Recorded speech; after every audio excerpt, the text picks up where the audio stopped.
outside, who would know what lies beneath? Unleash it with a machine as savage as you are. This is how legends are made. Lenovo Legion.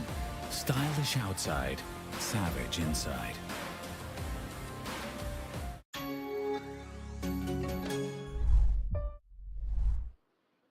Good evening there, ladies and gentlemen. Welcome to the Lenovo Intel Presents Rise of Legion for Apex Legends.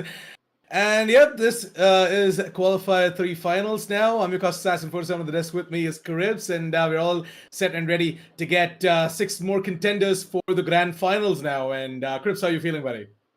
I'm feeling really excited about this one. It's been a long journey from Qualifier 1 all the way up until now, and we stand upon the last keg. 6 teams will make it through, and they will join the 12 teams that have already qualified. And I wonder if these 6 teams will be able to stand tall in the competition ahead, but for now, they must focus on the more immediate problem. They must focus on getting into the top 6. Yeah, they definitely have to, because the thing is that all the 12 teams that have participated are kind of pretty serious at getting that massive share of the prize pool as well. So, yeah, really looking forward to seeing what exactly Qualifier 3 Finals have got in store for us. Let's take a quick look at what exactly happened in Qualifier 2, by the way.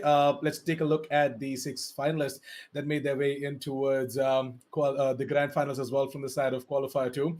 But, yeah, there you go. They're going to be seeing Watched Apex Bots, Word.exe, Play Like Pros, Sites, Vector Sports, and Aviator Esports making their way in over towards the Grand Finals from Qualifier 2 Finals.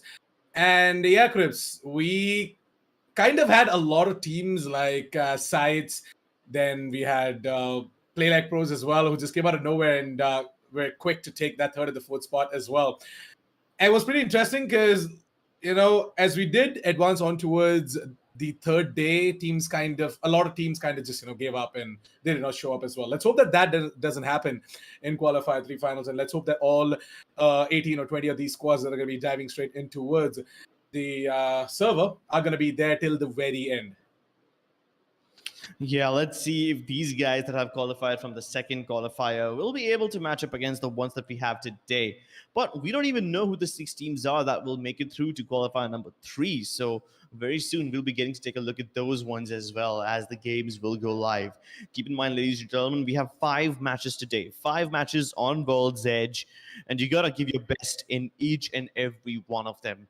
You can play passively to gather placement points, or you can just be a hunter and start accumulating all the kills. Maybe if you're good enough, you can pull off both. But no matter which path you go down, you must make sure that this is a path that is loaded with points. Completely, and I feel as if all the teams that are going to be participating in Qualifier 3 Finals are going to be pretty interesting.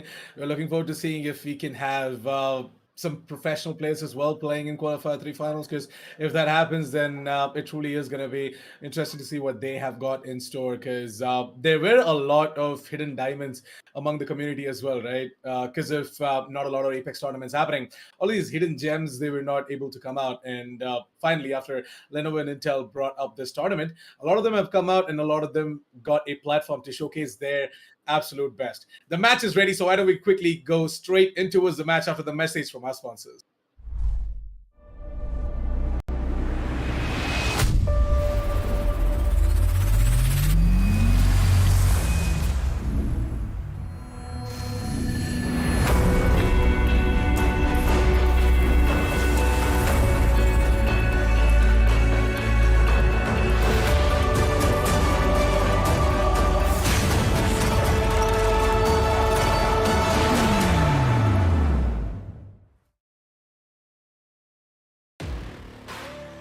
From the outside, who would know what lies beneath? Unleash it with a machine as savage as you are. This is how legends are made. Lenovo Legion. Stylish outside, savage inside.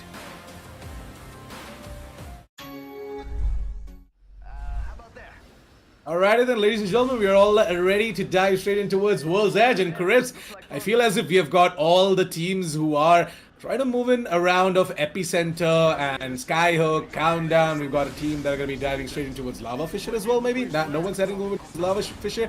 They're still thinking about it, though. Yeah, I do see two teams trying to make their way over towards Lava Fisher. We've got a team moving over towards the Thermal Station, one moving over towards the Gazer. One already dropped down towards the Harvester, and another squad moving over towards the tree. So overall, pretty good spread among all of these squads, and I feel as if early fights are going to happen around Epicenter.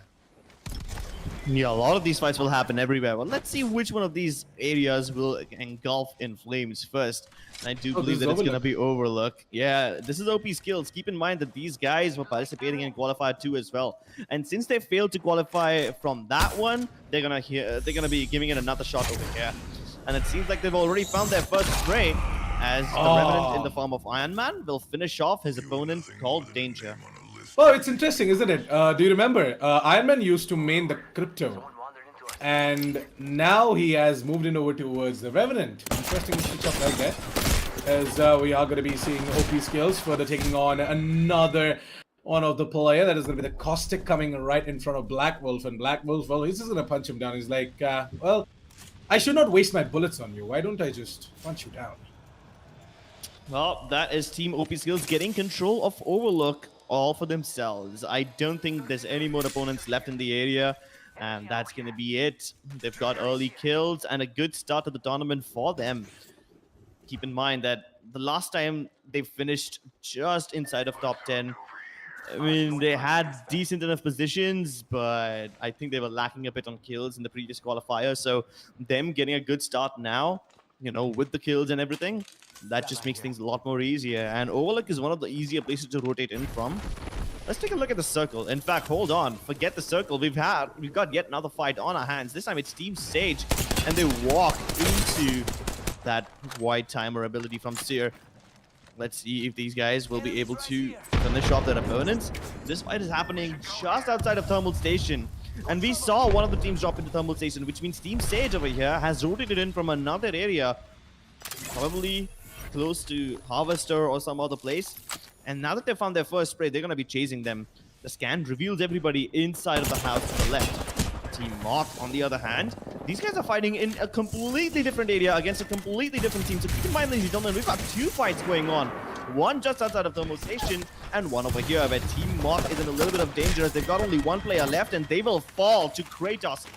He gets a double kill, probably gets a third one, and Team Thermal Esports are the ones that wipe out Team Moth. Ooh, but a third team has arrived. All right, this could be interesting. They just got done looting. They have enough time to finish off healing. And by the time Enoch Gamers get in there, I think Team Tamil Esports will be prepared for this. Keep in mind, Team Tamil also have blue shields. And this heart chamber does not cover all of them. Oh, but everyone's burning alive. They're all inside this little dome. And this floor is lava. Very close combat battles right now. And it's going to be Team Tamil. They fall, and Enoch Gamers rise above. Light ammo here. 3 teams went down in a matter of 3 minutes, and Enoch Gamers are the ones who third party in on this. Wasn't exactly a third party either, since they were late. But Assassin, we've got yet another battle as the action just does not end at all. Yeah, once again, we are back to the Gibby trend, huh? Where everyone's just having a Gibraltar in their team. They're dropping down the shields as well. Enoch Gamers, it was a pretty interesting take. By the way, they had themselves all the perfect weapons for that fight that they took, right? It was quite nutty right there with the Peacekeeper and the Mastiffs. But yeah, unfortunately, Team Tamil Esports were not able to do much. They had a pretty good squad vibe though. I wish if they could have just had a little bit more space to work around. Unfortunately, Thermites, they just came in and got a lot of HP. Right now, popping off. They aren't actually popping off as they just lost Northern Breeze. Oh, Northern Breeze, Praj, and Startup Guy are playing and popping off. Interesting. And these guys are fighting just outside of Overlook. I suspect this is a team that was, you know, popping off in Overlook before, but it seems like it's going to be Startup Guy to save his teammates this time around, as they have successfully dealt with the team that was, you know, that was participating from qualifier number 2 over here. We saw them fight in Overlook before, but now they've been dealt with. And it seems that was like, OP Skills, if I'm not wrong. Yeah, unfortunately, OP Skills will have to wait yet another game to pop off. pun intended. They've been waiting since qualifier number 2 to make this work. But this time around, even after getting early kills in Overlook, they fall to Northern Breeze, Prudge, and Startup Guy. These guys are really, really good. And that's one team that you should be on the lookout for. Oh, definitely. Especially Prudge and his Octane plays. We are about to see the ring kind of, be right there at the center. I feel as if teams that are outside of the ring are slowly about to make their way in as well, because there's not a lot of time left out, like just a minute and a half to the first round to close in. On the other hand, Wasabi have a little bit of a problem here as one of their players did go down. That is going to be Noot Noot.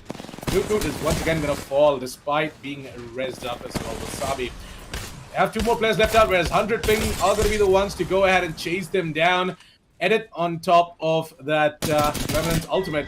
It's going to try and push on, but the Revenant's also is going to go off. But it's okay, though. It's completely fine. There's not a lot of problems. Still, they have got all 3 of their players up and alive and running. The portal is going to be opened up from the side of the other team, and they're just going to try and escape out of there. Well, this battle has basically come to an end unless they decide to chase that Wraith. Don't think there's one more squad coming behind them, by the way, trying to third party. Yeah, but they might just be a little late to the party because this fight's already over unless 100 Ping decide to chase their opponents to the end of the earth. Now keep in mind that Wraith has taken a jump tower. She portaled up to the jump tower and then took it, flies away to safety.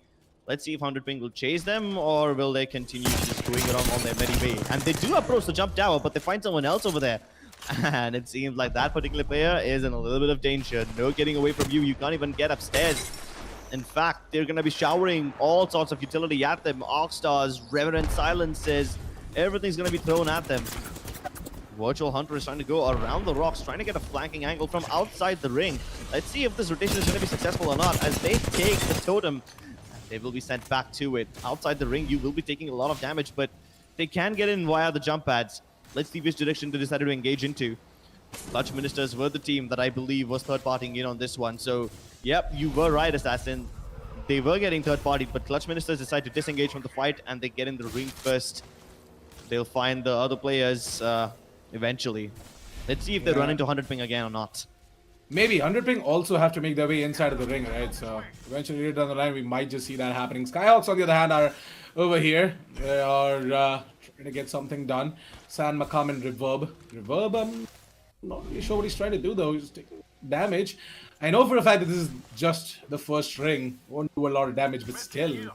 There's not a lot of resources that you guys have in your backpack, so maybe try and make your way into the ring. Oh, wow. There you go. Let's use the jump pad. They're going to fly their way in, and the Octane might just go down, by the way. Yeah, he's going to use a syringe. It's okay. I think he'll survive. No. Oh, he did not. Down. Yep. Well, let's hope they've got heat shields. You know, I don't know. Are heat shields... little question from production. Are heat shields enabled in this game mode, in this tournament mode? They were taken off in ALGS, but I will need an answer. Oh, it looks like Clutch Ministers have an answer, and the answer is a face full of bullets. They won't even be allowed to heal as the micro drones will interrupt that battery. They're gonna have to fight naked right now as Enon Gamers, the team that was able to third party near tree, and now they're holding just outside of it. They were hearing a lot of gunshots outside the ring, so they thought it's better to camp the edge, and they will be right about it. Let's see if they're able to win this one or not, as all that patience will be answered now, but these guys are getting showered by utility. All the Arc Stars is gonna make them a little vulnerable, but nice shot over here by Reverb, as he's able to catch one player off guard. Skyhawks, while they have just managed to get outside the ring, these guys are also fighting near the area. So there's 3 teams fighting for control of this area, and that's going to be it. One of the teams fell down right now at the hands of Skyhawk, and another one jumps in to take their place. The action just doesn't seem to end, as Skyhawks have way too much on their plate. Let's see if they've bitten off a bit more than they can chew or not. Oh! Right from mid-air! That's what we like to see from the Gibraltar. That's one way to snipe, and that is some really, really pristine shots. That was intense right there. The first shot did 69 damage, and then the second one just absolutely obliterated him. Down to 78, and yeah, that was quite a tracking right there coming in from San. He's gonna try and get one more done. Oh, not really gonna be able to connect anything, so he's just gonna fall back. He knows for a fact that there's a disadvantage right now in this fight. Now retreating is gonna be the better option. Maybe try and play at the edge. Just gonna try and circle the edge of the circle a little bit, and yeah, they might just be able to get themselves another fight here. Enemy over there. Team Wasabi seems pretty safe. At least they are not engaged in a three-way battle. They have one team pushing them right now, but that team, yeah, I don't know if they can stay safe against it, especially since they're only a two-man roster. Yeah, for now, popping off. They have got their Revenant ults in, and oops. Revenant ults, they might just run out before they even try and take a fight. Yeah, there you go. We're going to be seeing a team just coming straight in towards the side of popping off, and there you go, They're going to find that totem, and ooh, interestingly, we're going to be seeing them using up that totem themselves. Yeah, Clutch Ministers used their own totem and then destroyed it so that popping off are not in death protection anymore. The first wave, however, has been sent back, which means Clutch Ministers, everything that they did so far to get an advantage has been nullified. And popping off, they're back to square one. They were chasing one of the teams over here, but I do believe that they have bigger problems to deal with for now. Popping off hasn't had the best of the start, don't you think? I mean, considering their performance and their previous results, would expect them to go ahead and pop heads, but nah, they haven't had the best of the start. Maybe just a warm-up game, huh? I mean, the battle isn't over yet. Maybe they'll be able to clutch this one out. They're currently just stuck in a very long-range battle, and long-range battles are just a way to get rid of all your resources. Need to end one of these fights soon, or maybe disengage if they don't want to run out of heals. Meanwhile, Clutch Ministers are in a little bit of trouble. They're still fighting popping off, but take a look at what Northern Breeze is doing. He's going for some big moves. He's going to place a portal close to the area where Clutch Ministers are, and then he can use this to go back and forth. In fact, he's not even going to do that. That portal is just a bait as they're trying to disengage from this area. But now some other team is targeting them. It's going to be Skyhawks. So they're running away from the fight with Clutch Ministers, but they run into Skyhawks instead. At this point, popping off is still safe. None of them have lost their lives, and I think they might have just successfully managed to get away. But still, they're not completely out of danger yet. And Skyhawks, they are just going to try and hold on to this house, this piece of real estate that they have. This is going to let popping, they're just going to let popping off go away into another fight. Plain T. Where did these guys come up with these names, man? Interesting. Plain T. Well, let's hope they can hit some plain headshots. Just vanilla, no complications, straight up kills. They've left their Horizon over here as an anchor so that she can hold off the team in front of them while the other two players continue to explore behind her.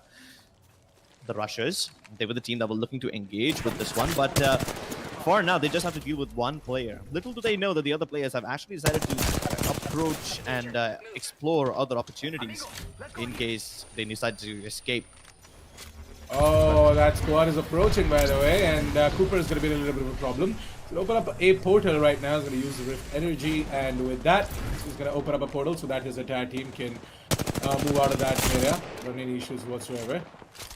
At the same time, it's also a passage for the openings themselves. They can also, if possible, get a knock and then just take the portal, rush right in, get another knockout, and a squad right across. Plain T chasing the Rushers. They've successfully managed to chase down everyone who's taking the portal, and they're confirming the kills too. Will they go in and destroy everyone else who's present over there? Seems like they won't to be thirsty for kills anymore, as Plain T have one more team in their crosshairs. In fact, make it two, as they're seeing players come in from every direction. This is the third circle, and this is when the area available for the teams to stay inside becomes very, very scarce, and everyone's going to be scrambling for real estate. Let's see if any of these teams start to get a better position. Oh. Still Keyless, they're just going to get away from this one. They had a defensive bombardment raining upon them, but now they're going to go elsewhere. Well, they escaped temporarily. I just hope they don't run into a completely different team from that place. Yeah, let's hope that doesn't happen, though, because if that happens, then it's going to be a little bit of a upset moment for them as well, because not only did they use that Valkyrie ultimate, they did announce their presence, but yeah, it's going to be something though. I wish that they're going to be able to hold on. On the other hand, Booms, he has got himself Rampage with a 2 times each combo. Interesting. At this point, this is just suppressive fire. They're just trying to keep that team at the edge of the circle. But they're not inside the safe zone yet. But the other team is kind of screwed even more because they're literally trapped in between the ring and that box. A jump pad escape. Will it be successful? They try to pick them off mid-air, but it seems like they land in the open ground. A Gibraltar bubble comes through to protect them. They will go beyond it, but the shots aren't connecting. Team Sage, they will not be able to stop their opponent. Oh no! That team has run into a completely different squad. And this is just so problematic. Will Team Sage follow them? I hope they don't, because that is a massive 3-way battle that you do not want to be a part of. You're gonna have to get into this position at some time or the other. You're gonna have to go around the mountain. So you can either choose to go where the fights are happening or go away from it. So yeah, FP3, the Sarah team falls. I feel as if he's going to try and get something done here. It's the Octane, he has used this him, and he has successfully made his way into safety behind some cover.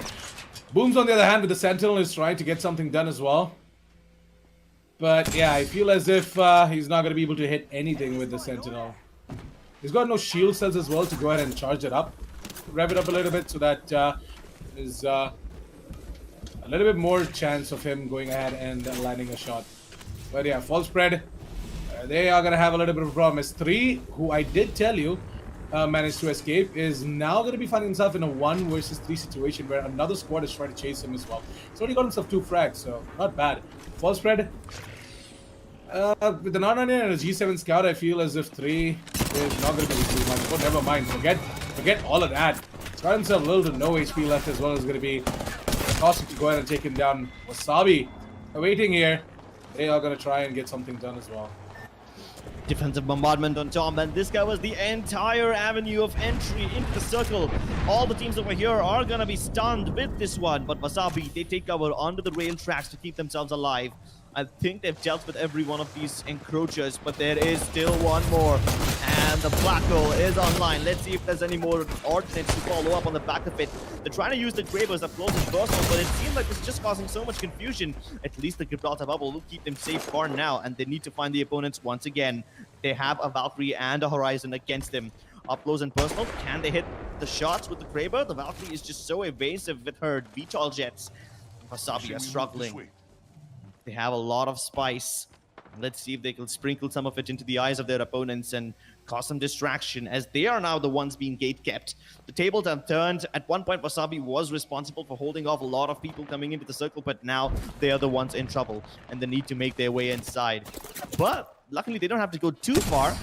Circle, not that far away from them, so they only need to go ahead 50-something meters, but they need to be careful because there is team popping off right underneath them. Where did they come from? A surprise assault, and that's going to be the end of Phoenix. The man who was wielding the Sentinel, at least his teammate is still alive with the Kraber. Let's see if they can find him or not. And while all of this is happening, Plane T is hiding underneath the train tracks. They're trying to rat their way to safety. Let's see if they can stay away from the prying eyes of popping off. Well, popping off in terms of the ultimate, I feel as if Northern Breeze still has to wait a little bit for the Rift Energy to be ready. Startup guy has already got the Death Totem available, so if they actually spot out a squad, I feel as if popping off are going to go ahead and take that fight instead of running away. They'll try and take that fight. They're going to try and eliminate as many squads as possible, rack up as many kill points as possible for the championship. Yeah, there you go. I'm going to go ahead and find out that solo player, the name of God of War. Go ahead and get taken down as well. That popping off are going to spot out the Octane as well from that team. And hold on a second, this is a completely different team altogether. Popping off, they're going to be on the dead protection, as I did tell you. Kraber and the EVA on the Northern Breeze. I'm not really sure if it's going to help them out.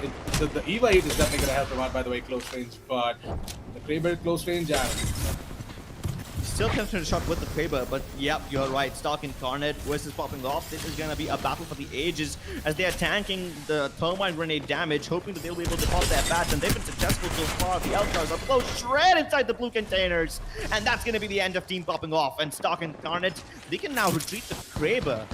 Oh, but the action doesn't end. There's another team trying to push them at the edge of the circle. This is a suicide move at this point in Stark Incarnate.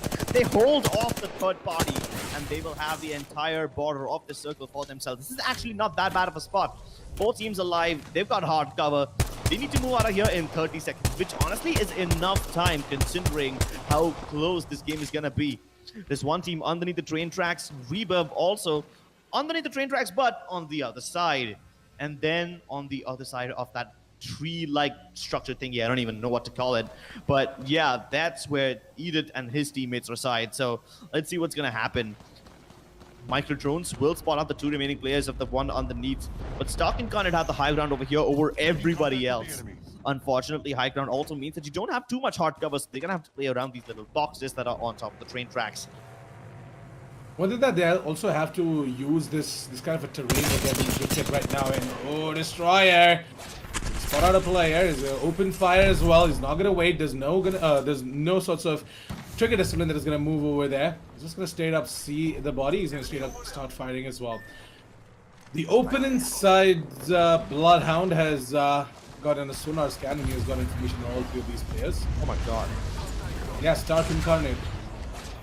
Gonna throw in an Arcstar as well. They know where exactly these players are. They're just under the bridge. Skyhawks are also taking a fight right here. Yeah, but Skyhawks might have bigger problems to do, but right now they're engaged in a battle against Stark Incarnate, but there will be other teams coming in from behind them. Well, they don't have to deal with that problem anymore. One of the teams has just died underneath, so Skyhawks will only need to deal with Stark Incarnate, but Stark Incarnate are busy. They can hear all the gunshots, they can see them fighting, the kill feeds popping off, and we have Stark Incarnate on such a massive killing spree. They need to hold off both these teams attacking at the same time, and they find themselves a little moment of disengagement, a brief moment of opportunity. Can they capitalize on it? He tried to go for a very sneaky respawn, but I think I will be unsuccessful. And now the players trapped behind the cliff have no choice but to come inside, otherwise the ring will swallow them whole. But they're getting plucked off mid-air. They're going bird hunting. And Stark Incarnate, who knew that Tony Stark creates weapons that are useful for animal hunting, but at this point it's just a battle of shotguns. People have run out of ammo and they're trying to go for the punches and the kicks. It's turned into a boxing match of sorts. A shotgun and a boxing glove. What else do you need but a perfect finish? There's a reason Tony Stark added his quelling blades and punching gloves into the iron armor. Friday, that's what he calls it. He designed that armor after he fought off Captain America, but who knew that Stark Incarnate will be using this in a completely different tournament of Apex Legends? Well, well, well. If it isn't, the men of Iron themselves. That's right. I mean, Stark Incarnate, they go ahead and finish things off in style as well. As soon as 3 squads were left out in the server, I kind of had an idea as to, like, Stark Incarnate had the better weapons, they had a better positioning as well, and the way they were approaching each and every fight was pretty strategic. We're going to be taking a quick look at everything and relive all of those moments when the match outlets are going to be ready as well. But Caribs, I feel as if, the squad that was just opposite to Stark Incarnate, that final 1v1, they kind of were quite unfortunate, don't you think? I mean, the entire way Stark Incarnate took that fight as well. I feel as if position was something that was working out on the side of Stark Incarnate. What do you think? Yeah, definitely Stark Incarnate had the better position over here. They were able to deal with team popping off, and because they had the fences to cover themselves from all the other, prying teams, they were able to keep themselves safe for the starting few seconds of that last ring. And because of that, they had enough time to heal themselves up, get back to full HP, get all the weapons, pick up better weapons too, and pick up a lot of ordnance from the dead boxes of popping off.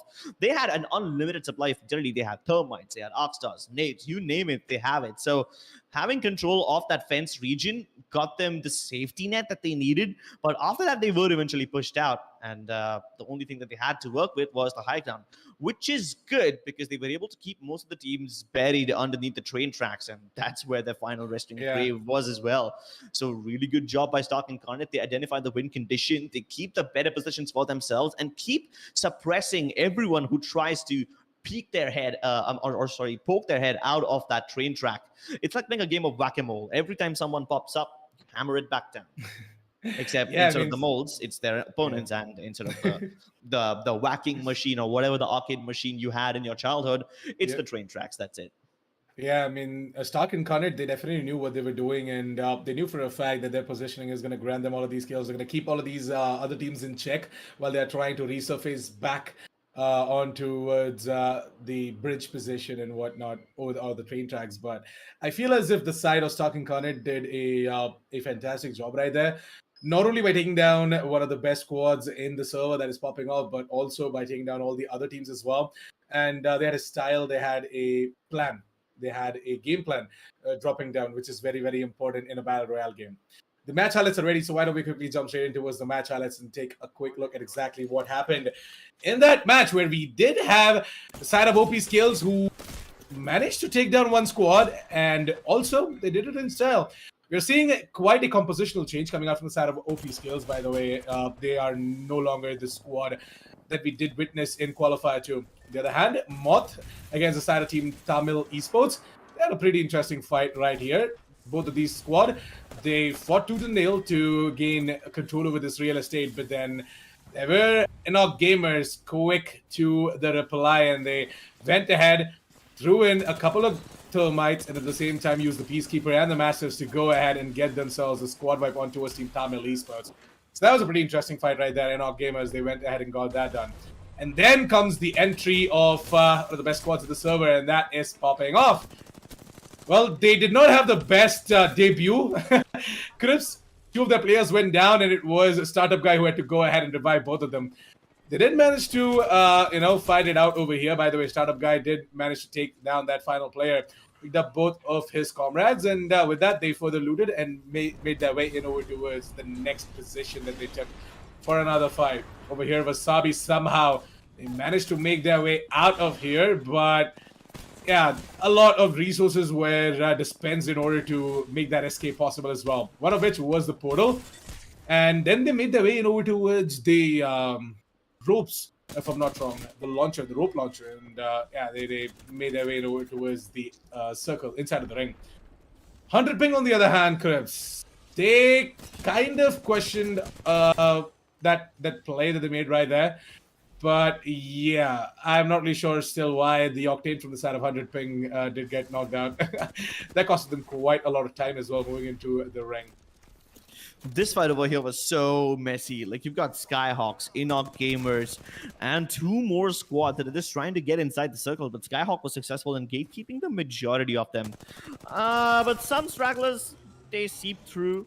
That's okay. That keeps on happening every now and then. But because there's so many players over here, we got to see a lot of interesting fights as well. And some really cool charge rifle shots. Very soon we'll see a shot which connects midair. And yeah, that was the one I was talking about as he took down Bexy. Really good stuff by the Team Skyhawks over there, as even though they did get eliminated early on, they were able to get themselves quite a lot of kills in the process of doing so. They also were able to destroy the Dead Totem. I'm sorry, that was not Skyhawks, that was Clutch Ministers. They were the ones who destroyed the Dead Totem of popping off and created a couple of problems for them. But eventually those two fights were also relevant because popping off was able to deal with them. The Russians unfortunately got rushed themselves. So yeah, that was the saga of the ring number 3. So many teams being gate kept. Sometimes the teams try to outmaneuver each other and get ahead of the other one so that they would be the ones gatekeeping and not getting gate kept instead. So yeah, every time somebody tries to make a maneuver around the ring, they try to go for the unorthodox pathways as well. Like, for example, you just saw that particular Octane dropping off from the skies. One of those high ground passages is the key to getting into the ring safely. But as we approach the end of the game, this fight is going to be very crucial over here. At this point, you can see the train track, which is basically the staging area of this entire fight. And once popping off had the fence area near the supply bins over here, this area became so crucial because popping off held it off. But later on, Stark Incarnate came in over here and they got control of this region. And because of that, they had the advantage going into the rest of the game as well. Oh yeah, completely. The way Stark Incarnate went ahead and got themselves that entire squad wipe and then made their way in on top of the train tracks as well to find out another team that took the jump pad and tried to make their way inside of the zone. Unfortunately, they just got taken down by the Masters and the R301s. The Master right here on the hands of Destroyer just destroyed their entire squad, and with that, we saw them go ahead and finish off the Octane as well, and with that, going ahead and putting up that champion title to their name. Stark Incarnate did a pretty good job right there by getting that win right off the bat in Qualifier 3 finals, and they have set themselves in a really, really good way. Now, let's take a quick look at the match standings and see how many points did Starking Connacht rack up after that messy fight right there on top of the train tracks. And that is 29 total points, 17 kill points and 12 placement points. It's just insane, Clips. Yeah, that is definitely insane. Stark and Garnet, they have many more kill points than the actual placement points, and this almost 30 kill game is massive. It's going to boost them quite a lot in the overall standings as well. Then we have teams like Plain T and Skyhawks, the two teams that were responsible for gatekeeping a lot of people near the edge, especially Skyhawks and Plain T. Although Plain T got away with a majority of the kills, Skyhawk was able to keep themselves alive for the later segments of the game, only to be taken down by Stark and Connacht as Skyhawks was trapped underneath the rail tracks. Popping off at 6 kills, which means they were able to squad wipe 2 teams, and because of that, they have a decent number of points, but that's nothing compared to the massive number that Stark and Connacht have put up. I mean, Stark and Connacht, 29 points already, and they're going to be placing themselves in the first spot in the overall standings. It's going to be ready really soon, and we're going to be seeing that come up on our screens. But for now, though, it is going to be the side of popping off. We are also going to be seeing OP skills, Still Killers, Team Tamil Esports, Skyhawks, Plain T. All of these teams, they are going to go ahead and show us a little bit more of what they have got in store, by the way. OP skills, we have already seen what they can do, but I feel as if moving into towards Qualifier 3, they have, improved a little bit more. They have changed the entire composition and things are looking quite doable now. Teams like Task Force, again, if you don't remember, Task Force were there in Qualifier 2. They did not show up after day 1, by the way. And today they did show up, but I don't think so that they're going to keep on going like this. But if they do, I'll be more than happy with that as well. Looking forward to seeing Task Force till the last game of Qualifier 3 finals as well. But yeah, for now, that is going to be match 1 standings for you guys. I'm going to be seeing a lot of promotion and relegation happening throughout, as we are going to be jumping straight into towards match 2. Match 2 is ready. So, yep, after the message from our sponsors, let's dive straight into it.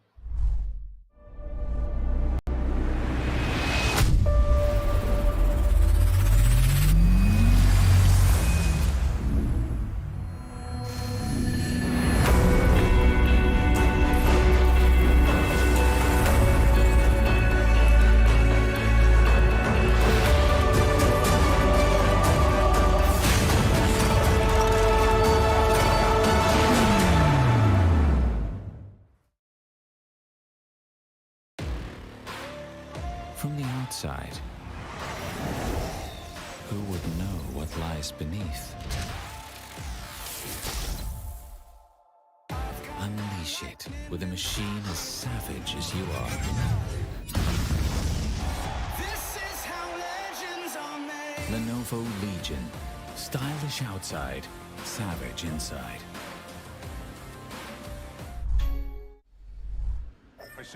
Alrighty then, ladies and gentlemen, we are back once again with match 2 for the day. World's as it is, and we already are going to be seeing a team moving over towards the Climatizer. And one team is headed straight in towards Lava City. Another squad headed over towards Harvester. And where exactly are the boys from the side of Team Popping Off? Because really want to see where exactly they dropped down, and they moved in over towards the Fragment East this time around, though. So yeah, interestingly, Fragment is pretty empty today, and wow, that's something that you don't see every day, right? Fragment is a place which is kind of like a hot drop, and most of the teams tend to drop down over there, take early fights, get a lot of loot, and upgrade their shields by taking the fights, and yeah, move on from there towards Harvester or wherever the circle is. But this time, talking about the circle, it's gonna be right there at the center top. So, yeah, kind of like in the center, but towards the top. There's going to be Epicenter, Fragment West, Fragment East, even Countdown, everything falling under inside of the first ring. And most of the teams that headed down over towards the thermal stations and the Lava City, they need to make quick decisions right now. On the other hand, Team Tamil Esports already taking the fire, by the way. Shots have been fired, and I feel as if the side of Team Tamil Esports try and loot up a little bit more. They've got Prowlers and Hemlocks. At least Restaurant has that. And yep, it's going to be the side of Tamil Esports to spot out that player. The player is going to be down. The Gibby shield is going to be down. And wow, the Gibby is going to try and go in for that that finisher. as well. There's going to be Promi to be going down. Where exactly are Promi's teammates is the question right now. As Team Tamil Esports, especially the Gibby, he has got his shield upgraded to the blues by doing the amount of damage that he's supposed to. Finish it as well. And then the rest of the two are going to try and find loot as well. Was that the only player, by the way, that dropped in around Team Tamil Esports? I feel as if Promi was the only player that dropped in towards Team Tamil Esports, because not spot anyone out. Well, do you expect any early game fights to go down in Fragment? Are there any teams over here? Actually, no. It's just popping off quad over towards the fragments, and that is kind of unfortunate because we kind of tend to see fragment being flooded by all of these teams, right? But Yeah. it feels as if all of these teams are trying to just, chill out a little bit at the start, later down the line, get a proper loot, and then fight. But Team Tamil Esports, they've already made their way over towards Fragment West now.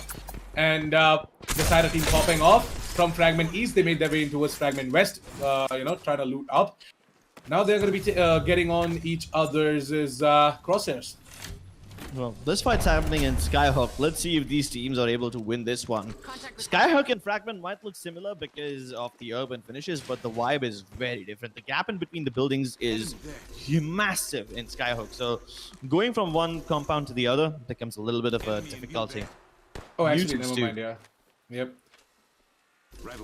Kind of looks very similar, though, not gonna lie. But yeah, the terrain is kind of different right here. So, yep. There you go. Fight and Fragment right here as popping off. They are gonna go ahead and take on a team here. Which team is that exactly? But they're popping off a lot of damage. And oh, Northern Beast is already down. This time around, the Northern Beast is not playing the Wraith. He's playing the Gibby. This is on the Octane, and Startup Guy's gonna go down. Praj left out with a Wingman and an R99. Not sure if he's gonna be able to do much. Oh, is the Cyrus team Stark Incarnate? The champions who are directly challenging the champions on towards Fragment. Yeah, but unfortunately, popping off walked into a bunch of thermite grenades. That basically led to their demise. Let's see if they can recover from this one or not. They've already lost one of their teammates. Grudge desperately trying to stay alive, running away. He will be able to upgrade to blue shields as he descends from the tower. But I think he's just going to spit adieu to his teammates and get out of here. Stark Incarnate, stay alive with all three players. Meanwhile, Grudge has lost his teammates. And I don't think that these guys, their banners will be recoverable. So I think that's going to be it from the side of team popping off. Unless Praj manages to pull off a 200 IQ rescue mission. Okay. Did I just see Rashon using the ult? Yeah, but he cancelled it. I mean, there's no use for it right He now. immediately cancelled it, right? Yeah. Maybe a shooter nearby. No, there might be use of it right now because the Raid's passive ability warns Rashon that there is somebody aiming at him. And of course, up on top of this building in Skyhook, you can scan the next ring. So you can decide whether you want to fight here or not, or just want to leave Crypto's it back. up until the next one. Crypto's back. Is it Iron Man running the Crypto once again? Or is it someone else? We have to wait and watch who exactly is the Crypto player. And yep, it is Iron Man. There you go. The guy is back. We've got Iron Man back on the Crypto, guys. So yeah, really happy to see him, keeping the Crypto alive in all of these games. Let's see if they're able to pull this one off or not. Fight in Skyhook now starting. Tamil Esports, they're engaging. There are quite a lot of distance between them and their opponent's squads. And their opponents are split in between two buildings. Is this a three-way battle of sorts? Because I see people trying to shoot on the other side as well. Oh, Black Hole committed, but they're trying to get away from this one. Rashon can wide edge away from this one, but there's a defensive bombardment dropped as well. So a lot of ultimates being used in this fight, but still no knocks just yet. They're just trying to corner their opponents, hopefully cut off their escape routes, and then catch all of them at the same time. Yes, this definitely is going to be a problem for the side of Tamil Esports as they're starting to run out of their medicines. They're starting to run out of ammo, and they haven't really, achieved much over here. Definitely, Team Tamil Esports are a little bit of a problem right now. Haven't really got a lot going on in that fight. They definitely are going to try to do more. The Arcstar is going to be going down, and whoa. Did he miss the Arcstar? Kind of did, I feel like. Plenty is just using ordnance, explosive ordnance rather, to keep the side of the opponents at bay. They're just on the roof of this building, and they're doing something similar to what happened between popping off and Strike Incarnate last time around. They used the burnt ground approach on top of the building, and using Ultra Thermite grenades, they keep their players on the bottom floors while they continue to heal up and get back on full HP. Yeah, Plenty. They're gonna go ahead and heal up, as you did mention, and I feel like that they're not gonna engage unless and until the side of Team Tamil Esports actually comes straight into their crosshairs. Just gonna try and hold on over to his the rooftops right now. And yeah, there you go. They are gonna go ahead and engage. Wow, interesting indeed. Because they've got everyone healed up, and they know for a fact that the side of Team Tamil Esports has a little bit of a problem. We're seeing the E-Viates coming out as well. The R301s, they got the bullets. That's gonna be Ming to go ahead and get himself that wipe as well. Tamil Esports have been wiped out though. Plain T, they'll live to fight another day. And for now, they can continue sipping their heals and maybe even their tea and coffee. On the other side of the map, we've got the Russians once again in trouble. This fight is happening just outside the Harvester, and they're trying to get away from this area, but he's trapped underneath. Still Keylers. Clever wordplay over there. They're trying to make sure that they can steal all the shields, while a third party in the form of Enoch Gamers has arrived. Now gamers every single time have been that squad that tends to come in a little bit late, but they managed to get that squad vibe. Let's see if this time around though, if they can do something what they did last time with the side of Team Tamil Esports and our gamers. They're gonna ask their seer, that is Pickle Rick, to go ahead and scan that area, and they've got all three of these players right here tucked into the corner. So we got a board to try and engage with the flat line. Not got a lot of heavy ammo, by the way, so he needs to be very careful when he's trying to go in for that spray down, whereas the L-Star is going to come in as well. Going to be seeing Pickle Rick trying to get that frag, but no! Two of the players have already fallen down. Is going to be all out of God of War in a 1 versus 1 situation. But all these players are going to try and block off the entrance right here. God of War is just going to be like, well, alright, then if you don't want me to enter, I'm just going to go ahead, recharge my shields, come in from the other way around, and never mind, there you go. He's gonna keep on going, and finally that Seer is gonna try and move in, but no, the Seer is just using his knocked out comrades, his knockdown shield, in order to go ahead and win out that fight, and he does. Very messy affair. This is a tug of war of sorts happening on the doorway, and the knockdown shields being used as cover. It's always a little questionable, because sometimes it works in your favor, sometimes it works in the opponent's favor. But still, Keylers will be able to survive for now. All 3 kills going to Cacodemon. A little bit of a Doom reference over there. For those of you who have played Doom, you will appreciate the name Cacodemon. And even though they are not that threatening of an opponent in the other game, but in Apex, this guy definitely is someone to look out for, as he is kill leader for now with 3 in his bag. Got troublemakers right here. We're in a little bit of a trouble themselves as they are outside of the ring, but the zone is just right around the corner, so they can easily make their way in as well. Just trying to loot up a little bit more, whereas right here, Task Force, the team that I told you we have to sort of look out for, because the last time they did heat out, I mean, they did not show up as well for day 2 and day 3. But today they are here for day 1, and they are trying to do something. They have put up like 2 points, if I'm not wrong, after the first game. So let's see if in the second match, as right now, they are able to do something or not. They've got a pretty good loot though. I'm not really sure what's with all the octanes and the wingman with the boosted loaders and whatnot, but yeah, there is a little bit of a connection right there. Because if you do remember, the last time we had a player who refused to walk out of the wingman and the EVA 8. Which player was that? I forgot the name. If I do remember, I'll let you know. Well, you don't need to remember right now, because Task Force are the ones who are doing everything that they can to finish off their opponents. They have spotted them out, and unfortunately, they don't have any jump pads just yet to get to them. No death protection available as well, so they're just gonna have to go in on the basis of their explosive ordnance and the caustic ultimate. They'll already knock 1 player down. They need to find the others. Will they be able to find them, or have they already escaped into the ring? They don't know yet, and neither do we. Task Force, it's gonna be a mystery for them by the time they get inside. They will be able to get back up on their HP, but as soon as they get inside, someone all the way from Fragment is shooting them. Oh my god, it's Omega Kuda with the triple take too, so he's managed to secure it from the care package. Interesting. The Beast of the Hunt is activated, by the way, from the side of Clutch Minister. And Flixie, well, we have seen Flixie before, by the way, and this time around, though, he has partnered up with Sneeze and Scorpion. And he's playing on the side of Clutch Ministers for Qualifier. Oh, the bombardment and the Arcstar as well on top of that. He's gonna do quite a lot of damage, and Scorpion, well, he's bleeding right now. He'll try and get a syringe in, but it's just gonna be a little bit too late. Flixie's Beast of the Hunt runs out and he gets knocked out as well. There goes Scorpion. It's going to be all out of Sneezy's live. Is Sneezy going to be able to do something? That's going to use the shield battery to go ahead and recharge his shields.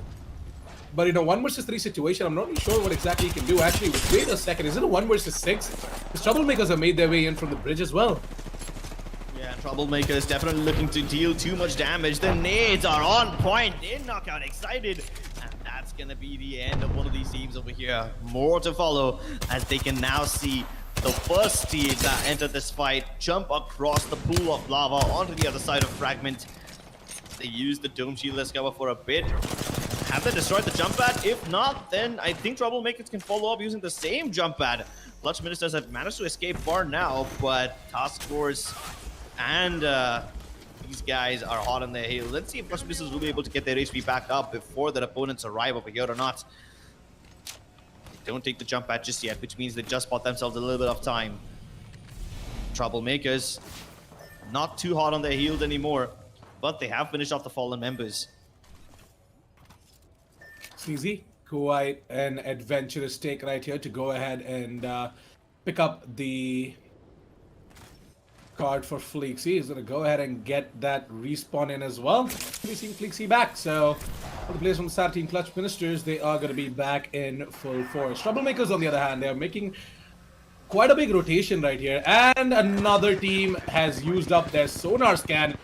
Troublemakers are about to engage into another squad. From the clip. What a massive high ground advantage for their opponents.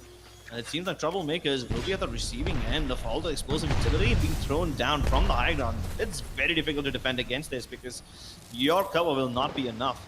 Somehow they managed to get away from their opponents, putting a little bit of distance in between them and Dream Esports. Let's see if Dream Esports get off their high horse and chase them downstairs, but even if they don't get downstairs, the defensive bombardment is going to destroy most of their HP. It's even going to kill Prommel. So yeah, Troublemakers, they managed to get out of trouble. And they destroy Dream Esports' dream of keeping a 3-man roster intact. So yeah, with that, the side of Team Troublemakers are about to open up a portal right now. It's going to be Danger to go ahead and open up that portal so that they can quickly, just take on this squad right here from 2 angles. So right now, Danger is going to engage, and then, he can just easily make an escape using that exact same portal that he opened up as well. It's turning out to be a little bit of a stalemate. Troublemakers don't have that protection, but their opponents do. Let's see if they're able to cancel out that protection or not.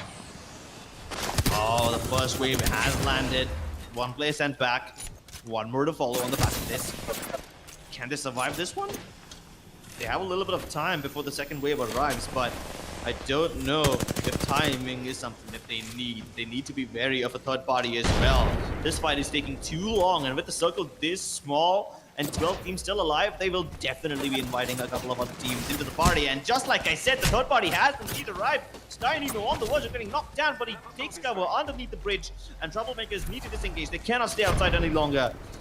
Team Wasabi has arrived over here. Wow, Wasabi. They are on top of the cliff as well, and they are engaging on towards 18. Especially 2 hostiles are going to be detected inside of that scan. Peanut using the flatline, trying to tap away. Interesting taps coming in from Peanut. Quite precise, but the fact is that the side of Team Wasabi, either they go in hot right now, take down that squad and move in from here, or they just keep on holding on to the cliff. There are 2 decisions to be made. Wasabi, they have a decent position in the circle right now. They've got a decent amount of cover. They've got reasonable high ground. But yeah, will they be able to stay over here? Because there are teams who are approaching them. 11 squads still alive, and they just got scanned by 3 different squads.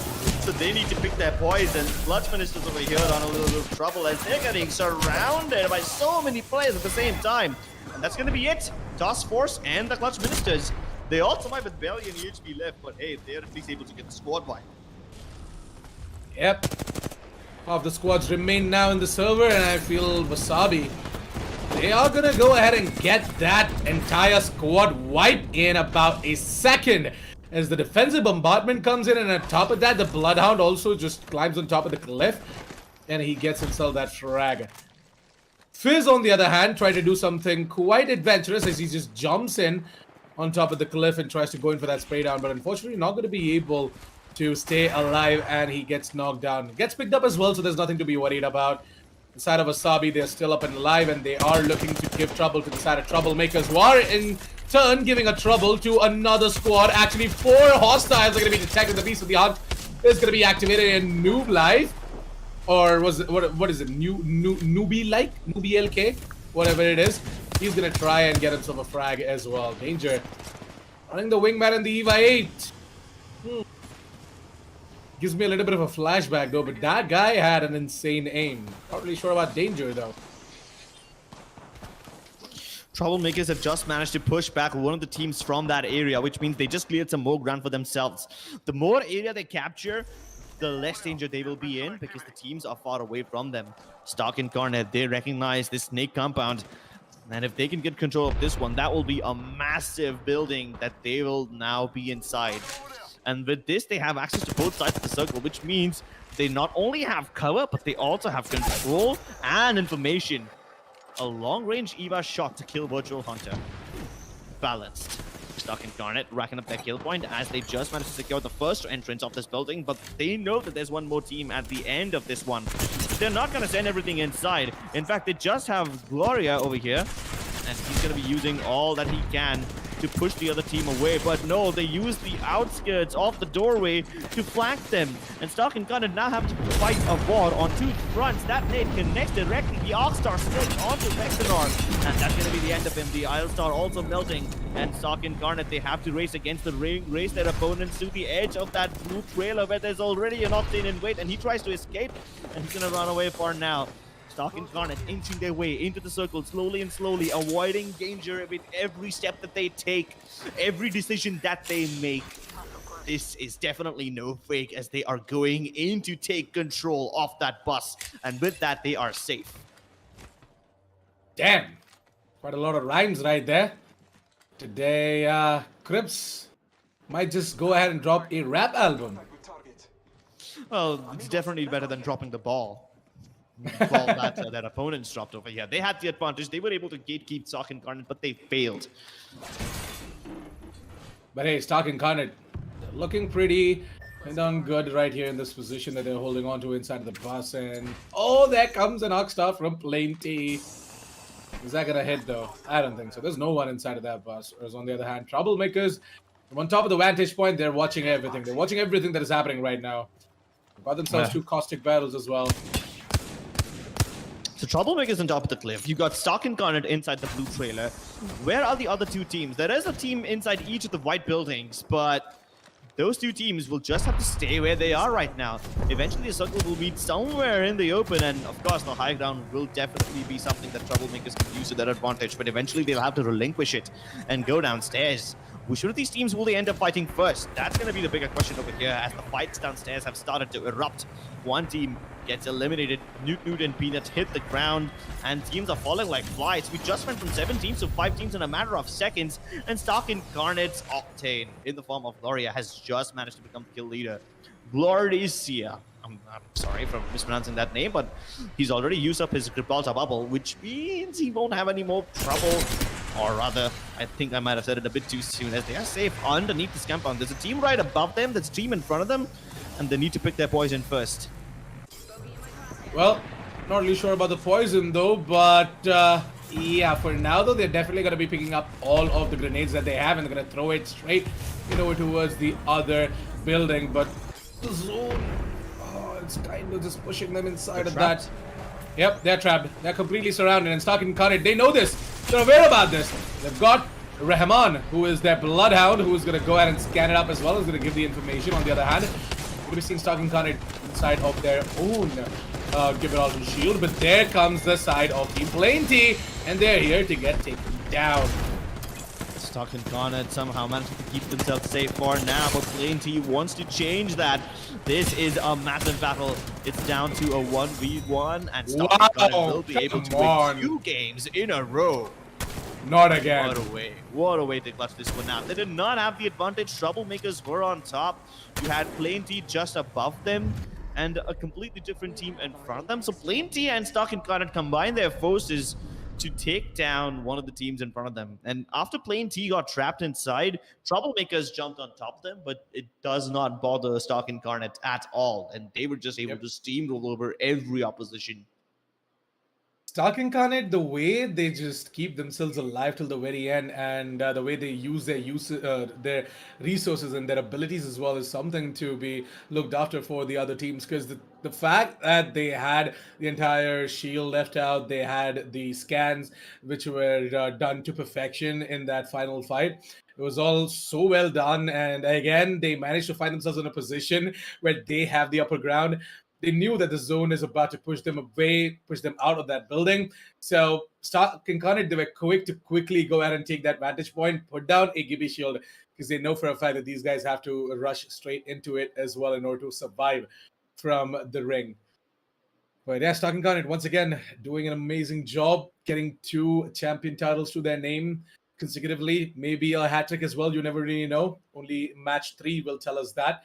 But for now, what we definitely have for you is the match highlights and to relive some of the moments of what exactly happened in match 2. And as soon as they're going to be ready, we're going to be jumping straight into towards match highlights as well with Caribs. I feel as if the side of Stark Incarnate, the game plan that they have is pretty solid. What are your thoughts on that? So Stark and Garnet basically are really good at adapting. They recognize which one of these positions they will be able to use for their safety. Yep. Like, for example, in the previous game, the fence position that they took was on the edge of the circle. So ideally, it's not anywhere close to the center. They did not even have too much to work with, but they were able to keep that cover. And this time again, as we jump into the highlights, we will see that towards the end of this game, they were underneath a building that Plenty was inside. But still, they were able to keep themselves safe simply because they only have to fight one team at a time. Let's jump into the highlights and take a look at some of these beautiful moments that were created by Stark Incarnate today. Yeah, let's dive straight into the match highlights as well. And we are going to be seeing on how exactly Stark Incarnate were able to get themselves a second champion title as well. For now, though, the first fight happened between Team Tamil Esports, and they took on one Wraith that was all by himself. Popping off, on the other hand, got absolutely wrecked and destroyed by the side of Stark Incarnate over towards the fragments, and I really feel for the side team Popping off, man. Like, they did absolutely everything they could, but yeah, with nothing but the Wingman, the R99, and the G7 Scout, it was just not enough. Stark Incarnate, on the other hand, at the R301s, so they were pretty decked up and ready to take on this fight. Plenty, on the other hand, they also came in and they took a fight right here. It was against the side of Alex on Peace and Kratos and all of them.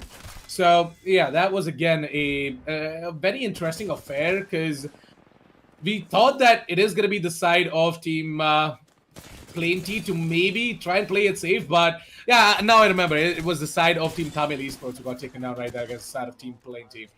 But, yeah, Tamil Esports, we thought that they are going to retreat, they're going to heal up, but they did not do that. In turn, they got taken down. On the other hand, Enoch Gamers, once again, trying to do what they did to the side of Team Tamil Esports in match 1. But unfortunately, it was the Seer that went ahead and won out that fight from the side of Team Still Killers. Hey, Troublemakers, they did make a little bit of trouble over towards the edge of fragments, but they were quick to maneuver their way out of this fight, because they knew for a fact that this is not going to work out in their favor. They have to quickly make their way out of here. They have to survive till the very end. That is going to yield them a lot of placement points, and they did get themselves quite a lot of placement points as well. Task Force, they got eliminated quickly, and then came Wasabi to go ahead and take on a squad right here just below the cliff area, and it was the side of Fist to go ahead and get knocked down right now. There you go. He's got knocked down. He got picked up as well. But then we have Stark Incarnate once again back on our screens. Get themselves another squad wipe right here. You see the Arcstar going in and the L-Star spray down coming in from the side of Lord ISA. Yeah, but Stark Incarnate, they used the Gibraltar bubble to keep themselves safe from the team behind them while they continued to secure everyone that was inside. And once they were able to win this fight, they had more room to work with. After this, all they had to do was get inside the ring and take more control. They were not able to get a better position after that one, so they had to settle for staying underneath Plane T. But then both the teams, Stark Incarnate and Plane T, just shower the opposite building with a bunch of grenades and destroy that location. Let's blow it up sky high.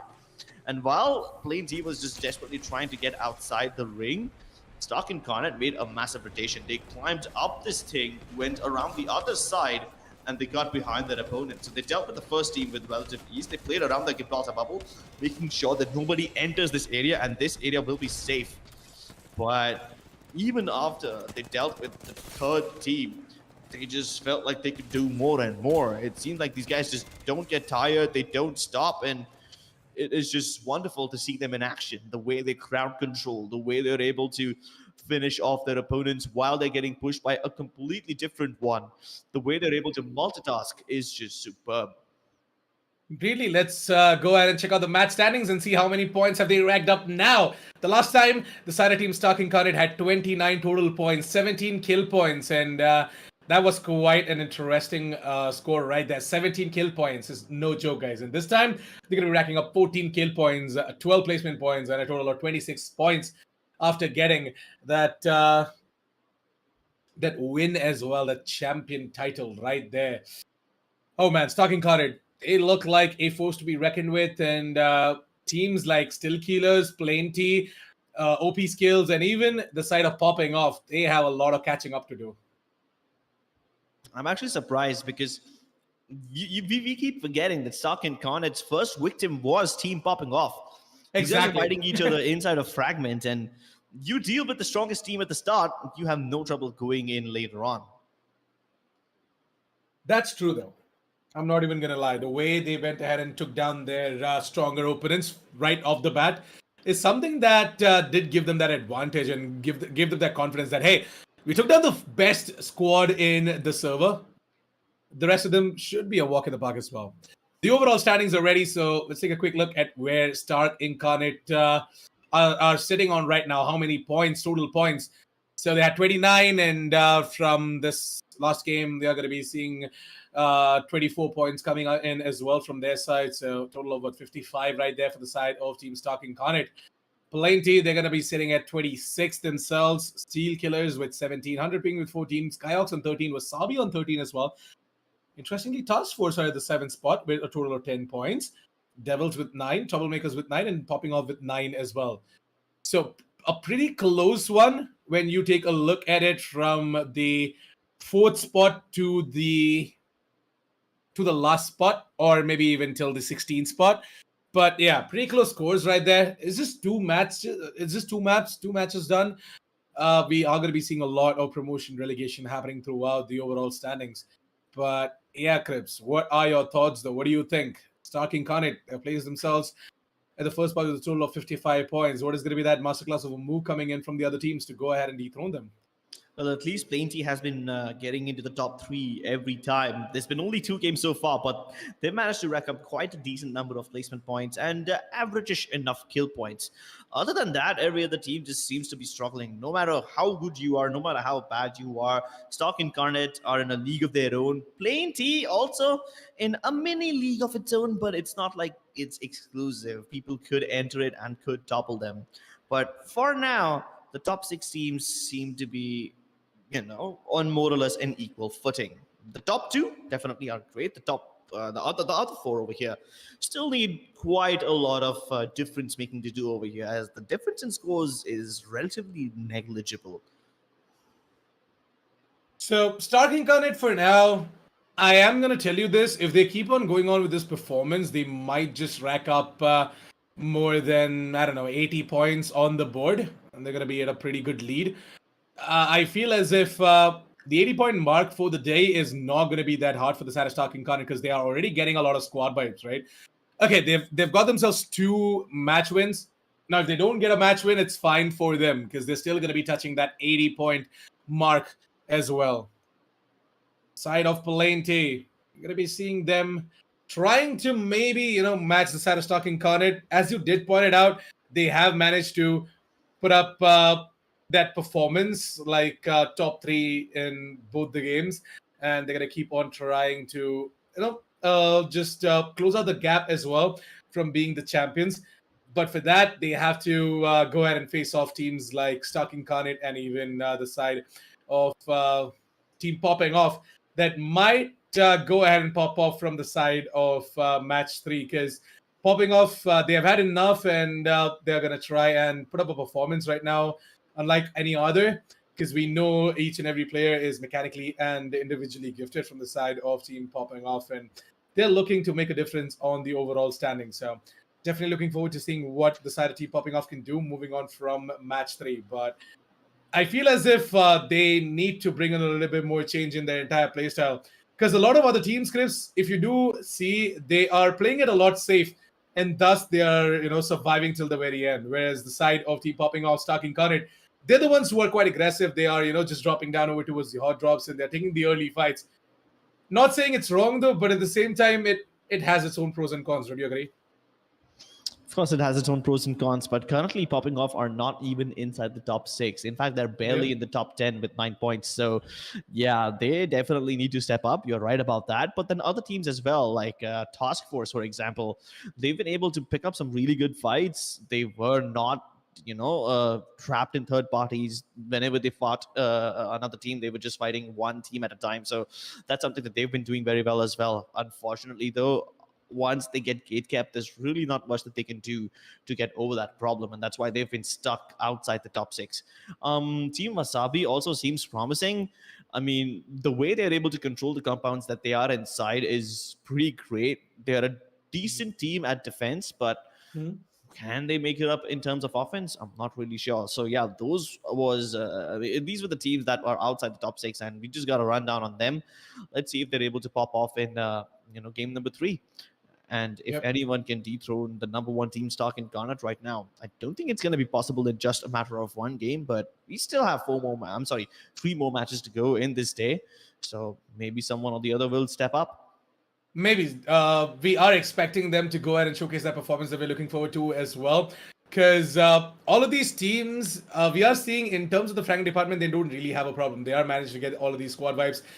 Teams are actually standing up when it comes down to getting all of these skills as well. But surviving and in terms of escaping out of a fight when they're supposed to retreat is something that is not quite working out for them. Especially, we did see the side of Team Plainty just absolutely getting destroyed, right? They were not able to escape out of that building because they just cornered themselves out of that building and the zone just closed in. Whereas from the side of Team Stock Incarnate, they just were quick to make their way out of that position and then over towards the vantage point as well. So something like that, they need to, plan out their moves, their future moves in order to go ahead and survive a little bit longer and maybe place themselves at the second or the third spot, or even just go ahead and get yourselves a champion win as well against the likes of Stock Incarnates. But yeah, they definitely need to work on this. Otherwise, things are going to be a little bit difficult. In terms of the frank department, no remarks over there. Each and every player, each and every team is doing pretty darn good, except for a couple of them who are going to get there. I mean, yeah, Popping Off, they had a little bit of a problem in match 2, but it's completely fine. They might just go ahead and showcase to us something different in match 3. So really looking forward to seeing what exactly is going to come out from the side of Popping Off in match 3, because the last time we did see them dropping over towards the Fragment East. This time, they might drop somewhere else. You never really know. Yeah, maybe they could change their drop location. That could definitely shake up the entire plan and probably get them a much more chance of winning the game. But at that point, I'm not really sure if dropping into a different location will, guarantee them the peace of mind they need. But we'll find out soon enough, ladies and gentlemen. We are about to jump into game number 3, and we'll be back with the game after a short message from our sponsors.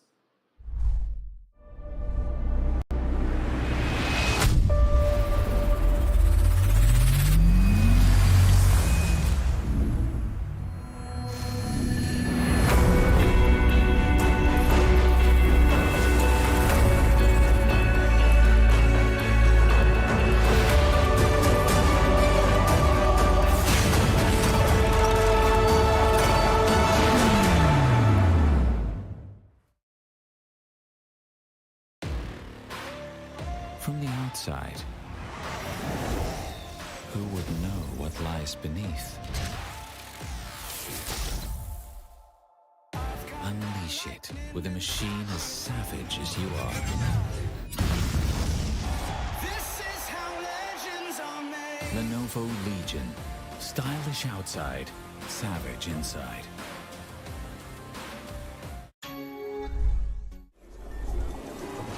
Well, ladies and gentlemen, we're all set and ready to dive in towards batch 3 for the day. And this time around, though, we're going to be seeing the side of team popping off, making their way in over towards the Fragment East once again.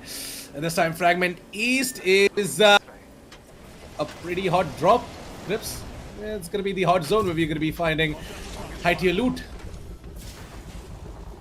Yeah, high tier loot inside of Fragment. Well, that's the perfect setting for an early game battle.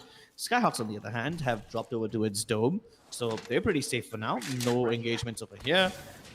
In Fragment 2, do we have multiple teams? I saw one team go over there for sure. Maybe the other teams can get to Fragment after they're done ruling their respective places. We know that OP skills like to drop inside Overlook, and they try to make their way towards Fragment as soon as they are done.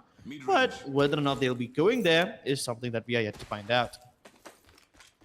Well, Skyhawks definitely have got themselves sorted out. They've got quite a lot of interesting weapons out here. The Havoc right there in front of that player. If only he had a turbocharger as well.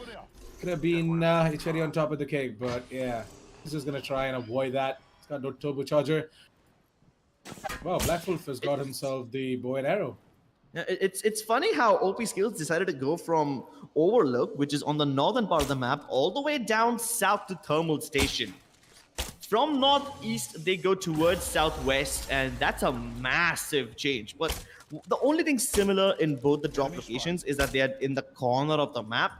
So when they move in towards the center, they won't have to worry about getting backstabbed as much. They only need to look forward. That's the only thing similar in between these drop locations. Otherwise, they're on the polar opposite ends of the map. Oh. He's actually going ham with the bow and arrow as well. But yeah, Dream Esports on the other hand, they are also trying to get themselves pretty good loot right now. Find some good weapons. Not really satisfied with the R99s and the EVA 8s. But yeah, it's something to take on early fights. It's something. Something's better than nothing for sure. Hey, somebody just found themselves a pretty interesting assault rifle. Might just go ahead and pick that up. Dream Esports inside of Skyhook. It's not the Skyhook that I am more fascinated about. Keep in mind that last time these guys had the high ground in front of Team Troublemakers. And they had to give up the high ground. They had to give up their advantageous position because of a Gibraltar defensive bombardment. And I just want to see if they're able to get up on that position again and use that to, I don't know, cut off some rotations. Or will they avoid going there and try playing inside of cover? Extended light mag here. Ultimate's ready. Say the word. and Still we'll be in the Keelers on clouds. the other hand. Well, they've got themselves a pretty good vantage point, and they're just above Thermal Station if I'm not wrong. So yeah, Thermal Station is going to be the place to be for the side of... Still Killers and OP Skills. Those two teams might Still engage. Keelers and even Plain T is right on the corner somewhere. No, Plain Plain T is near yeah. Lava Fisher. near Lava Fisher, yep. And they're taking a fight against a team all the way inside of Countdown. Well, that's a long-range battle suited for the longbow. But Popping Off have just started to leave Fragment and they're moving towards Epicenter. And they have found an opponent. They scanned him. Yet another jump pad, and the chase continues. In fact, it's just sped up. Just one player, by the way. Just one player that all three players are chasing right now, and that one player is going to try and run away for his dear life. He's going to be the startup guy whose BCB Hunt is going to be deactivated. Yeah, he's going to go ahead and get that cannon. Going to get to know where exactly that final player is, and he's going to try and take him down. There you go, the knock is in by Rush. The startup guy should go ahead and finish things off as well. There you go. So with that Devil King. popping off, yeah, he's the only player, I guess, Devil King. He got taken down by the side of Team Tamil Esports the previous match. Yeah, but where are the rest of his teammates? I mean, it's not like he was instantly eliminated. He was knocked out, which means he's got a teammate alive somewhere on this map. Yeah, but I'm not really sure why the massive desync though. Yeah, that is something I don't have an answer to. Like every single time this guy is just going in as a lone wolf, he's just dropping in alone without his teammates. His teammates are just taking fights somewhere else around the map. Yeah, OP skills for now. Got Iron Man, who is on the purple shields as well. Interesting. Has got his crypto drone ready. Maybe he might just recon the area. Maybe try and get himself. Yeah, there you go. The drone is out. We are gonna be seeing the drone try and take some information. Where still killers, they're just gonna escape out of this area. They're like, you know what? Let's use a wild cult and just move out of here. So yeah, they're getting out of this place. And not a bad decision either, because OP skills, we had still killers and plain Tinian thermal station, and this area is very far away from the circle, so yeah, might as well just get out of here. I mean, there is still a very realistic chance that still killers and OP skills start fighting, but plain T comes into third party, and there is an even better chance that all these teams will then be engaged in a three-way battle in a race against the zone, and there will be many more teams blocking their way inside. So that is a position they don't want to get inside. Well, at least we got to find out that OP skills is not anywhere near thermal station anymore. In fact, they started to move a long time ago, and they've already crossed half the way. So yeah, they're in a good enough position to get in the circle first. Still killers, not as deep into the circle as OP skills maybe, but they're also on their way, and they should be able to get there without any problems. Enoch Gamers, on the other hand, once again inside of a building, trying to look in third-party team that are already taking a fight. These guys are pretty much the third parties themselves. Last time they tried to do something similar and they got taken down. Let's see if this time they're going to be able to make it happen and maybe get a squad wipe or not. Because that will definitely boost them in the overall standings as well. Skyhawks, on the other hand, going to be the ones to try and use absolutely every piece of utility they have in their backpack. 2 thermites, you're going to be seeing an Oxstar as well going around, a frag grenade, absolutely everything being thrown at that team. The Bub is going to throw in one more. Skyhawks just making Team Wasabi bleed out their utility. Both the teams are engaged in this battle in the same compound, but no knocks just yet, and at this point they're just exchanging blows back and forth. Well, let's see which of these teams decides to go in first. There's a defensive bombardment outside, which means the Team Wasabi players will be forced to get inside the house, and they've even forced out the bubble. This makes things even worse. Skyhawks now on the low ground. Can they escape this? There's Wasabi right above them. I don't think they want to escape. They're probably using this jump pad to get above that roof. But the moment they're mid-air, they will be very vulnerable. So what's going to happen over here? There you go, Wasabi now looking to engage from the height, and Newt is able to find the first knock. Fizz follows up for the second one, and then the other player is forced to get inside. That's going to be the end. And Wasabi seem to be on the verge of winning this battle. They lose only one player, Newt, but he's going to be back online with no problems. And that is it.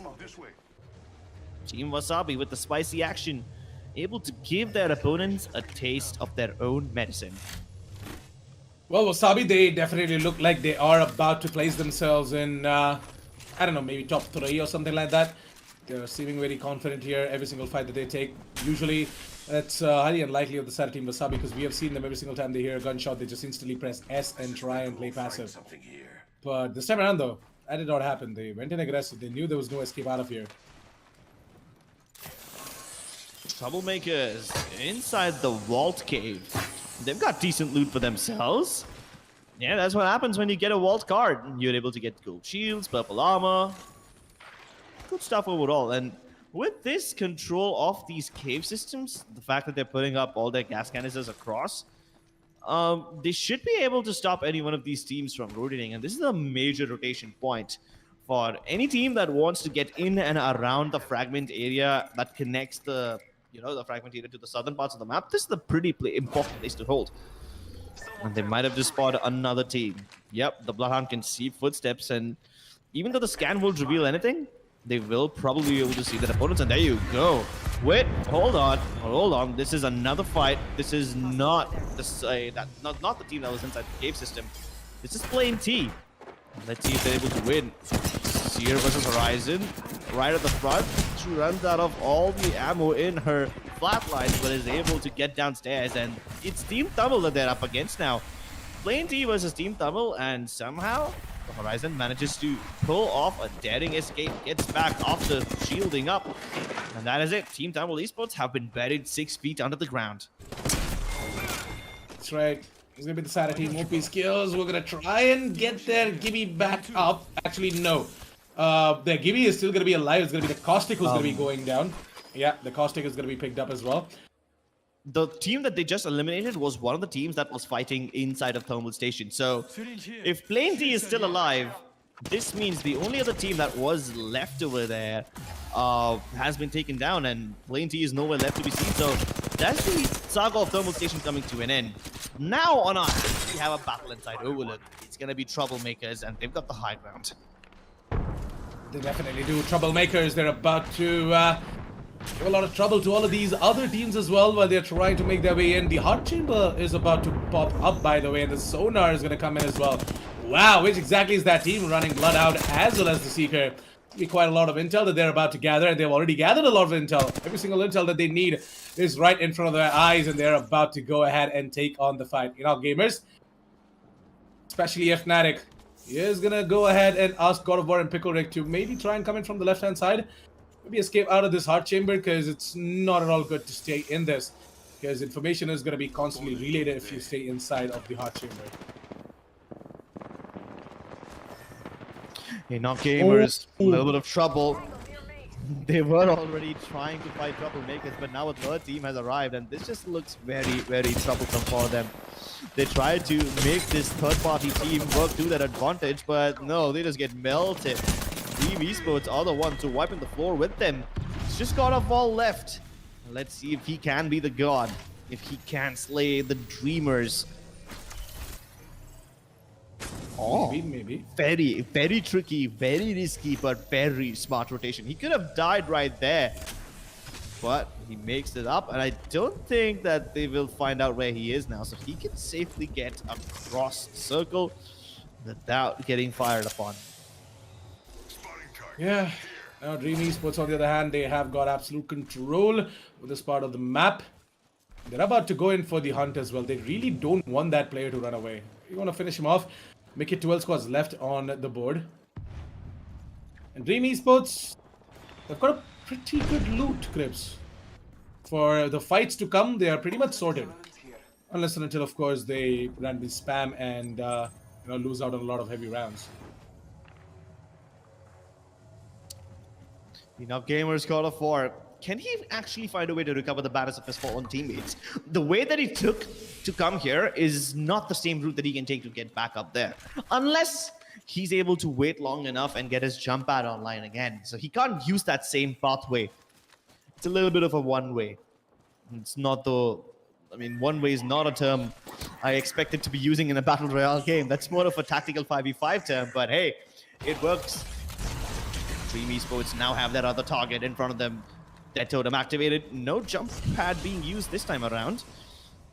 Probably not the best thing to use indoors, but keep in mind they're getting inside the tunnels right now. This is the same tunnel that has been completely riddled with caustic gas canisters, and those ones will be the first things that they come up against. Yeah, it's a pretty good setup, and I feel like these players, they are just luring the entirety of Dream Esports straight into that trap as well that they've set up as well. The caustic gas canisters, they might just go up, and we might just see Dream Esports having a little bit of a problem right now to breathe.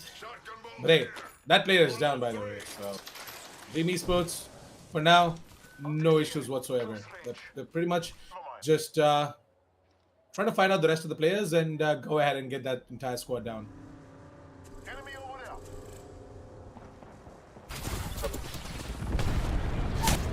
Side of clutch ministers, by the way, Crips.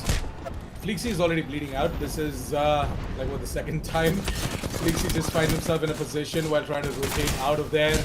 Gets taken down, gets knocked down, and that is going to be another player going down. Oh my god, OP skills. This is getting taken down. Crypto down, P down. Vexino left out in a 1 versus 3. He's also going to be going down. Damn, that was quite a push. And nothing worked out as well into the favor of OP skills. Well, OP skills and Plain T. They fought each other first in Thermal Station, but then after a very long time, they fight each other again. And we know which team came out on top. Popping Off is also present over here, so let's see if they decide to participate in the action. And off we go. They're on their way to chase the other team. Surrounded, but they don't find them. No hostiles found. They need to capitalize on this one, otherwise that piece of the hunt will go to waste. False spread. They are on the other side of the circle, so while Popping Off is busy chasing them, we have false spread battling a completely different opponent this time. Oh, Hallam with the turbocharger. Definitely a force to be reckoned with, but unfortunately he's very low on HP and his rate is nowhere close to him. In fact, FP1, he's gonna have to get out of here. His teammates already escaped this area, and he's the only one trapped over here. Can he actually make his way outside? Somehow he's staying alive for now, but will he be able to take this one-on-one duel without the help of his teammates? Well, he is coming around the other side. FP2. These guys, they're trying to surround their opposition by both sides of the fences, but False Spread will finally be able to deal with the danger. FP1 and 2 and 3. This looks like... I don't know, man. Have you ever seen any of those Star Wars movies where they refer to their troops by numbers and not names? Yeah, this kind of feels like that. I was about to tell you, quite creative right there, right? FP1, FP2, FP3. Well, at least Mobile they have code respawns. names. Yeah, mobile respawns are going to be called in, by the way. And yeah, we're going to be seeing FP2. FP2 or 3? I guess it's FP2. It's going to get revived as well. On the other hand, Clutch Ministers, they're approaching a fight right now. Sneezy's going to be the one to go ahead and engage first. B-Shield is coming in, and that should pretty much secure them from the bullets.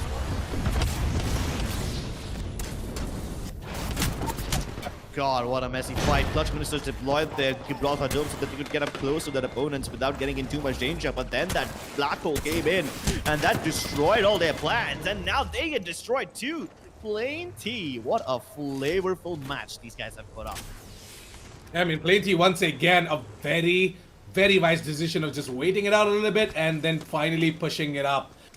They are going to just push on towards the side of that team, and unfortunately, all the thermites and the amount of utilities being dispensed right there, they were not able to play in and around that area.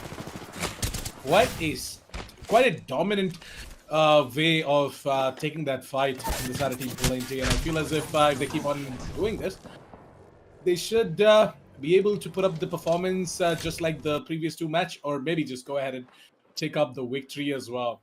Talking about victories and champions, we've got the side of Team popping off right in front of our screens, and they are here with their snipers watching over both the angles. But hey, side of Team FP, they're going to be going down. It's going to be the side of Team Dream Esports to make that happen as well. So Dream Esports have this compound for themselves. There's a team directly underneath them now. They need to choose their battles wisely. The team underneath probably might disengage and move over towards another compound, and we are heading towards Village, just outside of Overlook, a little in between that and Fragment. And we have seen so many circles end over here at Assassin. Qualifier 2 had like 3 matches that ended in this very area, and let me tell you something, this is one of the most challenging areas to fight in, because not only do you have small houses which teams can cover for themselves, but in between these houses there's a massive gap and not too much natural cover in the form of rocks and ridges. Wow, Omega Kura is going to be the new kill leader, by the way. So got himself another kill on towards Danger. That's going to be the side of Team Family puts a problem also on. And hey, popping off, especially Praj. He lost his shields, but is he going to lose his life? Yes, he will. Gonna get knocked out. The Gibby shield is gonna come in, and the defensive bombardment comes in as well. Thankfully, the shield is gonna help him out in order to not take any damage, and the revive is gonna come in as well from the side of Northern Breeze. And successful escape as well. Praj is able to get over to the other side of the fence without taking too much damage and should be able to heal. In fact, he did not go for the fence. He went for the doorway instead. That's a very good way to keep your opponents just trapped inside the house that they're inside right now. And look at this flag from the side of Startup Guy. Oh, this could be massive if he's able to successfully pull this off. They've got the Kraber too, but at this point, they just need to be worried about the circle and not their opponents. Popping off are able to stay alive. That there's only 3 squads left right now, and this could be their game for the taking. Uh-oh, they can't get outside. They have to tank that missile swarm, but the bubble, it defends them from the missile swarm, and they still have their wits about them. Northern Breeze, an absolutely beautiful usage of that Gibby shield once again to just save the entire team from defensive bombardment. The second time he's doing it. Maybe not going to be seeing him do it a third time as well, if he doesn't go ahead and take down the openings, that is. But I feel it shouldn't be a problem for the Cyto team popping off, because they are already doing a lot of damage. And that is something that is a little bit of a problem as well for the other team. Well, even though they are in a position where they can take this fight, it's a direct one-on-one, by the way. You guys can see it. A beautiful cinematic cam is going to go and reveal the positions of all 6 of these players. So what I was trying to say was that despite having all of the advantage and whatever cover they have as well, I feel as if the side of team popping off, they have a much better plan. And on top of that, they have the aim as well to go ahead and take on this fight. Not only are on the red shields, but they've also got themselves flat lines and prowlers, which is go ahead and do quite a lot of damage. Northern Breeze, on the other hand, he's going to get sucked into that black hole, and he's going to try and stay alive. The Valkyrie is just going to fly out, by the way, and Prudge is going to try and heal a little bit. Startup Guy going to go ahead and close out the door. Both of them are going to guard the door as well. They know for a fact that Northern Breeze is down right outside of this cabin.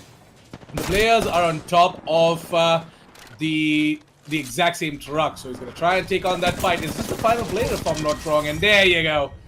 Popping off are going to go ahead and challenge on the final player. They're going to take out the championship title to their name. It's going to be them to pop off for match 3 clips. Popping off finally able to get their win on board. They've been struggling quite a lot in the first 2 games. Even though they are one of the stronger teams in this tournament, they had to wait quite a lot to finally get that dub. But once they do it in style. They wiped out so many teams on their way inside Village, and then they were able to take on the final team in such a ballsy way. I mean, these guys, they were stuck behind one rock. The enemy team had a Valkyrie, and once Valkyrie is able to get that little piece of rock under her crosshairs, the missile swarm will stun each and every person. What do? They use the bubble to shield themselves from it.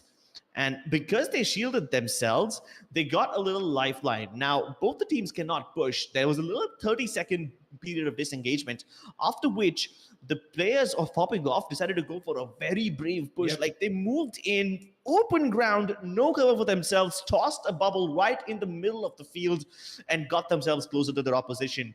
They used that as a little, once again, a little staging area where they, shield up, use their cells, and whatever little chip damage that they've taken, they get that in, and then they all assault. You had Northern Breeze swinging on the right side, Startup Guy swinging from the left. They both encroached them from both sides, and they kind of trapped them, leaving only the Valkyrie all by herself. And in the end, it turned into a 1v2, which definitely is a doable task for the players of Popping Off.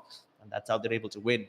Really good way to use the Gibraltar shields to your advantage, using it not only to defend yourself, but also use it to aggressively take control of the circle area.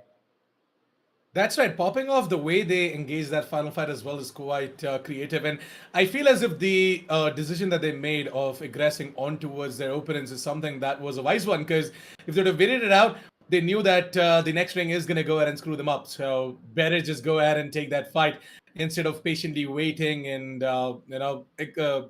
scratching your head as to what exactly you're supposed to do as well when the zone is coming in. The match highlights are ready, so why don't we quickly jump straight into the match highlights and take a quick look at some of the moments that were quite intense in match 3. It definitely wasn't the fastest map, but yeah, it was a fast start for the side of Popping Off, as they did get themselves a kill on towards Devil King. Not really sure what's up with Devil King though, but the guy is absolutely nuts to drop in alone, and I don't know where his teammates are. But yeah, Wasabi, well, they definitely are not nuts where when they went ahead and engaged themselves in this fight. Even moved outside of the ring a little bit in order to confirm the kill. Where's Plenty? Well, Plenty are a squad that have managed to, always find themselves in positions where they do have the advantage, right? So the amount of repositioning they do in order to go ahead and confirm themselves the victory in a fight is something that surprises me quite a lot. What do you think? Well, I love these little surprises. Honestly, that's the only thing I look forward to. Plain T, though, they were able to do quite a lot of good work. They started off in Thermal Station and they were able to not only escape from the teams over there, but then also get over towards the northern part of the map and outlive both the teams that they first engaged in towards the south. So that was a cool little storyline that was going on over there. That's right, Dream Esports. They were the ones to go ahead and get themselves another kill, trying to jump down from the elevator shafts and then finding that final player as well. And then we saw the side of Clutch Ministers having a little bit of a problem for themselves as Fleeksy went down. There was a bubble that was put down, but still, nothing much going into the favor of the side of OP skills despite making that aggression, despite making that push. All three of these players went down, and I'm not really sure how though. Like, in that fight, they should have actually won it out, but they did not. Just the weapons diff sort of coming out from the side of Team Plenty, and I feel they went ahead and got themselves that fight done. And sorry, not Plenty, Flixie and Gang, who actually got themselves that win as well.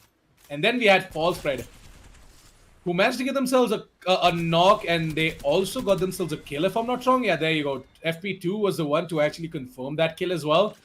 But then the side of Fall Spread, they got taken down as well. Clutch Ministers were so unfortunate in this fight, Crips. I feel so bad for them, right? The side of Plenty just went in hard and used absolutely everything. The Arcstar, the Thermite, even the Black Hole just went ahead and was put down as well with a Horizon to go ahead and grab themselves that squad wipe. Clutch Ministers were not able to do anything, and there you go. Side of Plenty, they emerged out in that fight. Yeah, the plan was great, but unfortunately the execution was completely ruined because of that black hole and their advance was put to a halt. But later on, popping off, I love this push, this very ballsy, very brave Jibby bubble in the middle of the rail track. It completely negated the black hole too. And then you had these players swinging from both the directions. The Horizon and the Wraith were taken care of immediately. And after that, they only needed to deal with the Valkyrie, which honestly wasn't that big of a problem because they got enough time to heal up to full HP and then take on that 1v2 battle while they both double peak her. So yeah, popping off and got themselves that final kill as well. That final player was trying to just survive for a little bit longer, trying to find something done. But yeah, popping off, they went ahead and finished him off. And with that, they got themselves the champion title as well for match 3. So finally, we're going to be seeing the side of popping off. They're going to be climbing up the entire board. Let's quickly take a look at the match standings and see how many points were they able to accumulate out of match 3. Not a lot though, by the way. I was expecting quite a bit more, by the way, from the side of popping off, because I thought that they racked up a few more kill points. They got themselves a few more squad vibes, but no. They're only able to get themselves 11 kill points, 12 placement points, and that win is going to get them a total of 23 points for the match that they won out. Plenty, on the other hand, despite having no wins, 9 placement points, 9 kill points, still at the still a total of 18 points for them. So I feel as if Plenty are still going to go ahead and stay at the 2nd spot. But popping off, they're going to climb from the 9th to the 10th spot over towards maybe 3rd or 4th. Yeah, but you gotta appreciate what Plenty is doing over here. 3 consecutive 2nd place finishes. Now that's massive. Yeah, Plenty, they're doing insane, by the way. Like, they kind of remind me of that team as well in Qualifier 2. Which team was it? What.exe, if I'm not wrong. They were not able to get themselves wins at the start, but then eventually, later down the line, they were the ones to go ahead and grab a couple of wins every single day.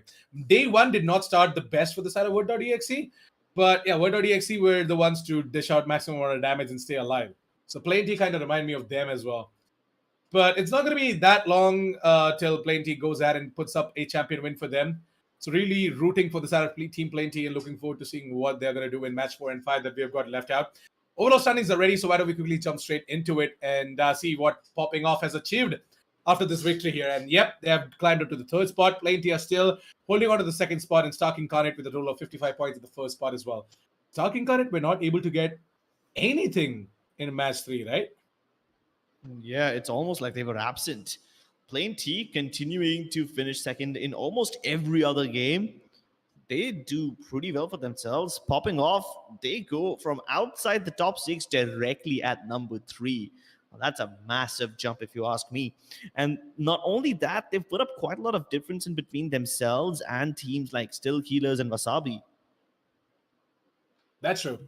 Not gonna deny that. The way you know Wasabi have been playing as well, it's quite impressive because Wasabi are the ones who are actually, again, as I did say, right, they're putting up the kill points, but yeah, surviving is a little bit of a problem for them as they do find themselves in tough situations where they're not able to make their way out of certain situations.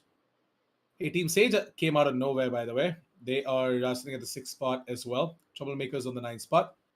Clutch Ministers on 10. I'm surprised to see Clutch Ministers down at the 10th spot because they are also the ones who are racking up the kill points. So they should place themselves at pretty much top 6 at the end of the day, if I'm not wrong. But yeah, the rest of the teams, they still have quite a way to go. Especially OP skills, we're expecting quite a lot from them. But again, while trying to make rotations, they're getting caught in between 2 teams. This time around, though, in match 3, we found themselves getting instantly taken down as well, despite having all the advantage, despite them having the jump on that other team.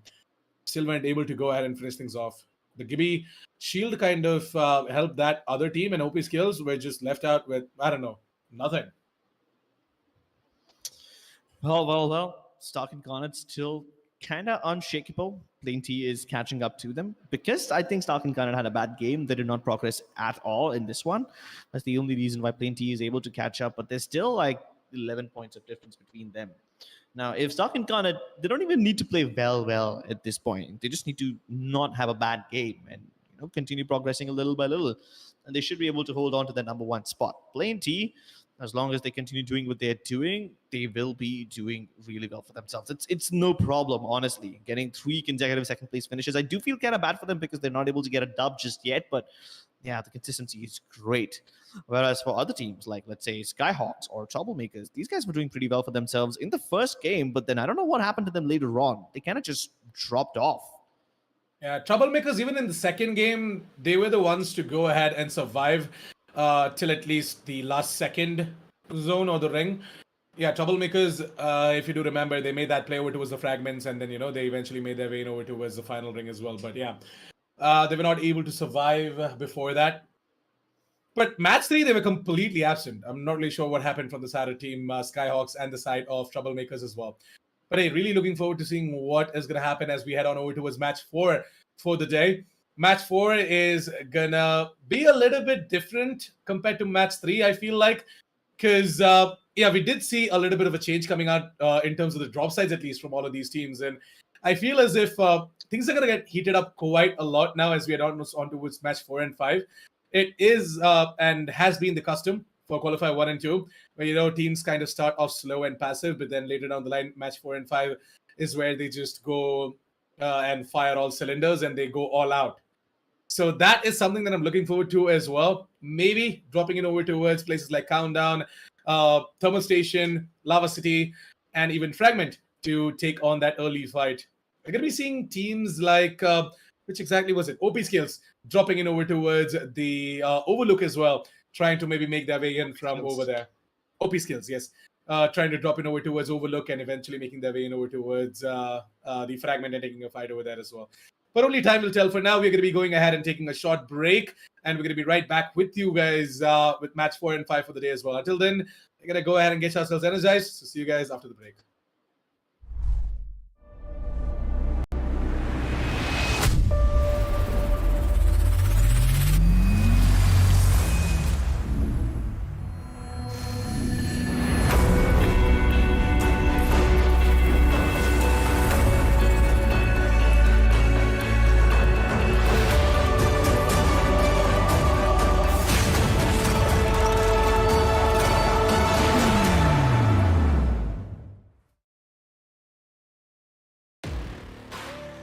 From the outside,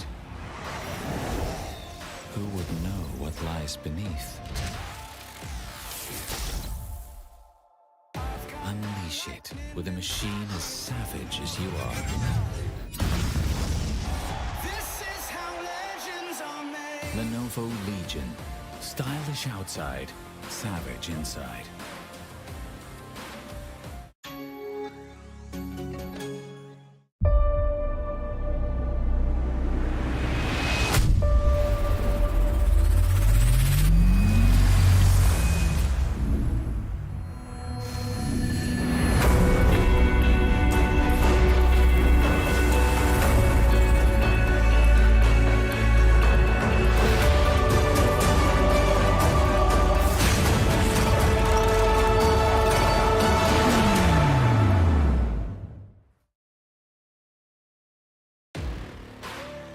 From the outside, who would know what lies beneath? Unleash it with a machine as savage as you are. This is how legends are made. Lenovo Legion. Stylish outside, savage inside.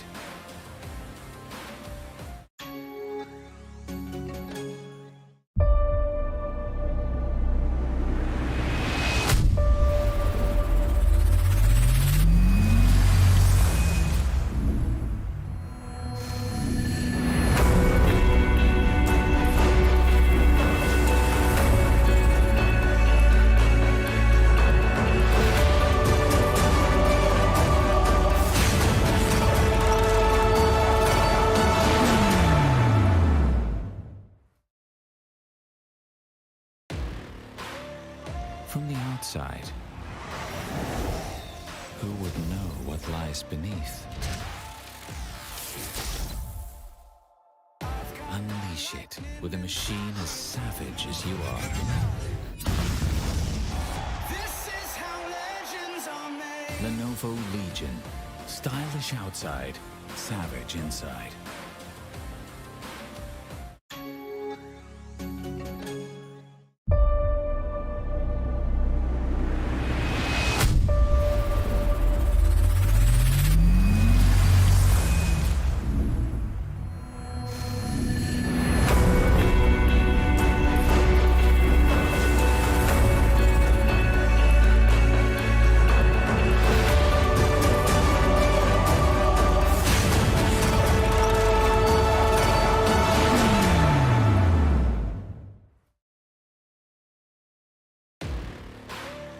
From the outside,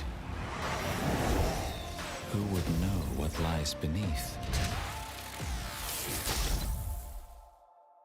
Unleash it with a machine as savage as you are. This is how legends are made. Lenovo Legion. Stylish outside, savage inside.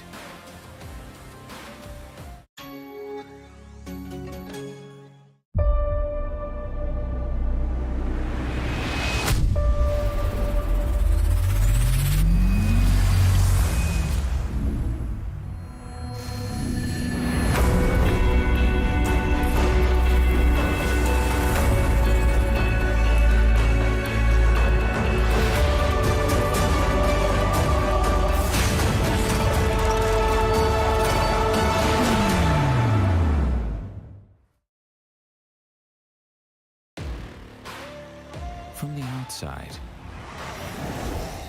who would know what lies beneath? Unleash it with a machine as savage as you are.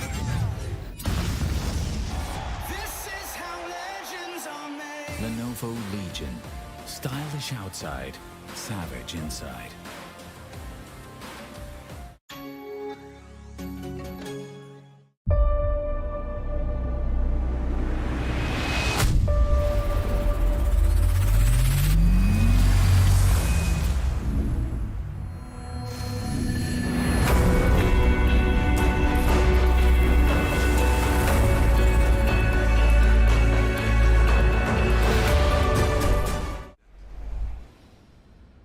Righty then, ladies and gentlemen, we are ready to dive into us match 4 now. And yes, Crips, I feel as if the side of team popping off They definitely have got something to do in match 4 as well, as they're once again heading over towards the fragment. And this time, following them is going to be another squad just behind them at the west position of fragment, whereas over towards east is going to get taken away by the side of popping off. I feel as if Iron Man and gang are not moving in over towards the Overlook this time around though, but yeah, Team FP, they made their way in over towards Climatizer, and yeah, overall, pretty interesting dropout coming out from all of these teams. No one's moving in over towards Harvester, not really sure why, but yeah, a couple of teams moved in over towards Lava City and Thermal Station. Clutchmist is going towards Lava City. One team just behind them inside of Dome, but I don't think these guys will be fighting anytime soon. So yeah, they've got Lava City for themselves. No fights expected in Overlook as well. We saw Team Fast Predator going that way. Skyhook might just see some early battles because there's a team inside Lava Fisher as well. Gamers, on the other hand, they definitely have a fight on their hands. 2 blue shields? Oh, wow. This is Christmas or not? Yeah, definitely Christmas. But this is just outside of Lava Siphon. Now, Lava Siphon is one of the most complicated areas to fight around because not only is it new, you don't have too much practice of it, but also because it has these 3 massive buildings with a lot of space in between them. So, breaching through that space is going to be very awkward for a lot of these teams. Okay, for now, we are going to be seeing the R301 trying to take a little bit of a pot shot here, but yeah, that team in the other building, they're just gonna retreat. Gonna choose to retreat because that is the correct thing to do as well. Just gonna pick up all the stuff they can in their backpacks and just get the hell out of there. The hell out of Lava Siphon. Because that is gonna be the right decision to make. Gamers, on the other hand, they were the ones to drop in over towards the middle building, like straight in towards Lava Siphon. So yeah. This is Climatizer. No, this is still Lava Siphon. This is Lava Siphon. Both the areas have gondolas, which is pretty cool, right? Yeah. And Team Sage were the ones to escape out of the building. They were the ones who were taking the fight against the side of Gamers, and they made their way out of the building, and maybe they're just gonna make their way out of Lava Siphon as well. Over towards Fragment now, where we are gonna be seeing maybe a fight happening really soon. Hold on a second. Is this Skyhook or is this Fragment? This is Fragment if I'm not wrong, yeah? Honey, this is an area where you will be always confused. Skyhook, Fragment, they all look very similar. Oh yeah. This one, unfortunately, is Fragment. It is Fragment, right? Yeah. Oh my god. Yeah, there's that, broken building as well in Fragment, so yeah. See, I mean, there's a lot of similarities in all these areas. Like, you've got gondolas inside both the new areas, Lava Siphon and Climatizer. And so, Skyhook and Fragment are also like these massive urban areas. But over here, inside of Countdown, a lot of people get confused between Countdown and Staging as well, because one of the buildings over there is similar. Yeah, and launch side also. This is launch side, by the way. Yeah. Everything looks so similar, and yeah, confusions are a part of this game. Well, for now, Tamil Esports are not going to be confused about what they're supposed to do. They're pretty clear at the fact that they have to take on this fight, but the drones, they're going to go ahead and concuss them as well a little bit. They're going to slow down their movements, and with that, the Seer is just doing absolutely everything he can, but the Gibby Shield comes in, and Tamil Esports, they're going to be the ones to go ahead and wipe out that squad. Well, that's a very early victory for Tamil Esports. Last time, they were also able to win fights down in the southern part of the map, and this time they do it again. The only difference is they're not clear of danger as the third team has just arrived. Tamil Esports, they haven't even healed themselves yet. Might just see that portal being taken by Kratos and Alex on piece as well. They should just make their way out of here, otherwise they're going to get instantly taken down. Oh, there's a Volt right there. If someone wants a Volt SMG, I can just go ahead and ping it up and be like, Volt SMG here. But hey, he's got the L-Star, man. L-Star is pretty cracked itself. Task Force. Let's see if they can win this one or not. They've got one knock. The Devil is down. Mukashi will be put down as well. And Unfortunately, they will go head first into the R99. That's it. Actually, even Takashi will bid goodbye, and Tamil Esports continue to be in danger as Lopside has become the graveyard of this team. Whoa! San. Alright, so Skyhawks wipe out Team Tamil. Meanwhile, Kakatimin and his team gets wiped out as well. So two teams like dying. Two teams dying in a matter of just 2 seconds. Yeah. We are I down like to how 17. I like how Gibby just goes there and picks you up like Like a like you are baby. like you are a little bit of a roach down. He just picks you up with like 2 fingers and he just gives you a pat. I said baby because it was less disgusting, but okay. Apparently, cockroaches are what you like more. No, I mean it's not true. I'm just saying that he treats you like a bug. Like he's so big, and he's like, "Hey, get up! You're not supposed to be weak." Yeah, but why would you pick up a bug? Would you not rather just crush it, or stomp on it? Actually, You can pick up babies like that with one arm. You hold them with diapers and then you pat them on the you back. definitely. Actually, you actually should not do that. But okay, that's not like the correct way to hold a baby. But Parenting lessons 101. please be careful. Me and Krebs, we are, I mean, not parents yet, so. But yeah, we know for a fact that you're not supposed to pick up a baby like that. Hey, 100 ping on the other hand. They definitely are gonna go ahead and pick up all of this loot right now. Wow, open shield in a supply bin. Task Force, they've got their number. Just approaching the edges of Harvester over here. And they're looking away, from the region as well, right? So they're gatekeeping another team, while they themselves can move in towards Harvester. Meanwhile, Team Sage inside of the Geyser, they're fighting a completely different squad. And at this point, the fights just keep on popping off in every part of the circle. A lot of these teams will probably avoid these and get to the end circle if possible, but not everyone will be able to avoid battle, as most of these routes will start getting guarded now. I like how that player had the backup ready. Like he knew that he was running out of bullets on the longbow.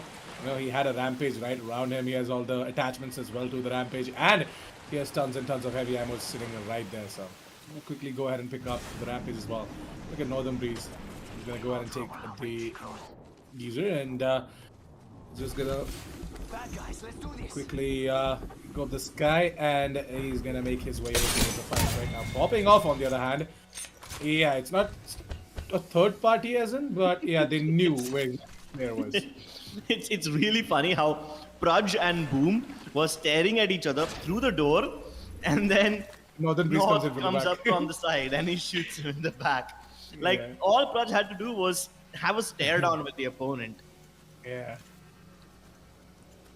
He was just staring him at the eyes, and he was like, well, see me for the final time in this match. Yeah. I mean, Praj was like, knock, knock. And the enemy was probably thinking of another bad knock, knock joke, and probably trying to go in for a Breaking Bad reference as well, saying, I am the one who knocks, or some stupid shit like that. But then Northern comes in from behind and he shoots him in the back of his head. Yeah. Praj at that point is going to be like, knock, knock, and then the other guy is like, who's there? And Praj is like, look behind you, death. And he was North. But he did a pretty good job, did not miss though, so that's something. Because shooting from the back in most of the games is kind of difficult. But in Apex, I guess it's not that big of a problem. And that's a problem that most CSGO gamers face, not Apex people apparently. Well, for now, we have Task Force who are trying to shoot down a player who's trying to make the jump pad. Oh no, but they get shot down in response. That was a very creative position. For one brief second, we saw a player in between the lava cracks, and that's a very nice ratting position if you just want to secure some placement points for your team and if you're the last man standing. Hey, Task Force is Caustic has a little bit of a problem right now. He's gonna try and get himself healed up as well. He's a shield battery now. He's already used up the medkit.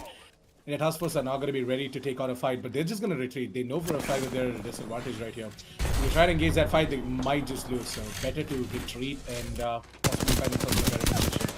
100 ping on the other hand. They're the ones to go ahead and take on the side of HWN.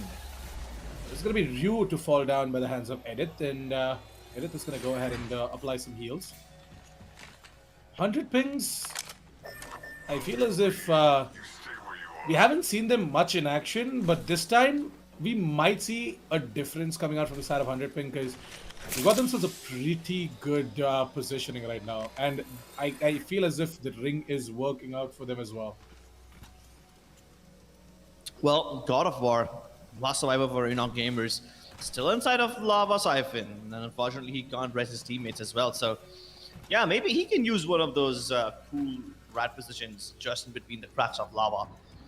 This is Lava Siphon, and God of War is in a bit of a trouble because he's about to face off two players on top of the building. And yep, there you go.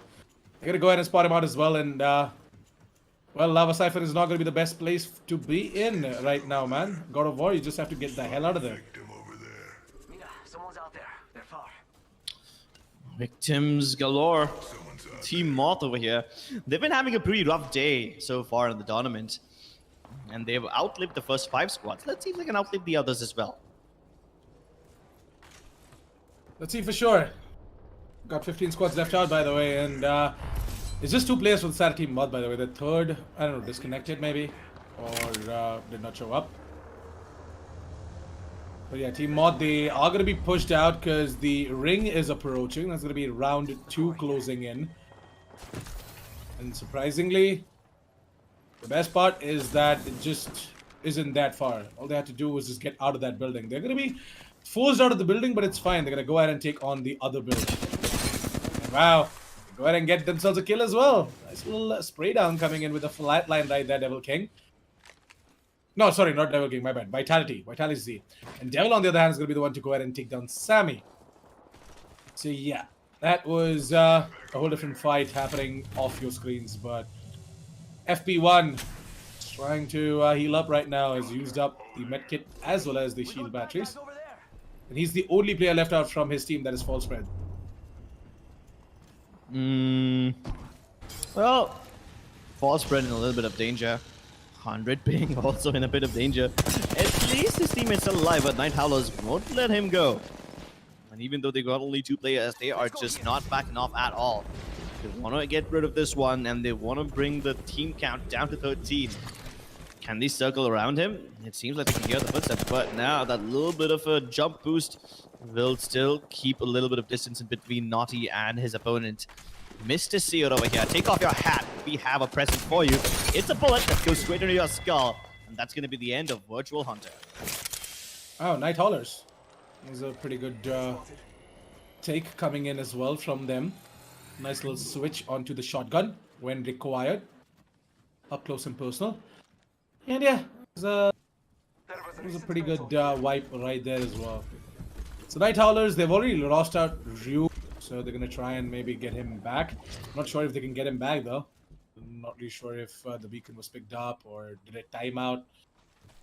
No idea whatsoever, but if they can just get him back, the Night Howlers can maybe try and, you know, give themselves top 5 position in the match standings. Dream Esports scouting out Lava City right now. Well, they've got the decent bit of scouting potential over here, along with the Bloodhound. Unfortunately, probably not as good as Seer in the current meta, but they're going to scan behind them in case they've got any Charge rifle! But no, they don't have any backstabbers, but yes, they do have a bunch of charge rifles aimed down at them.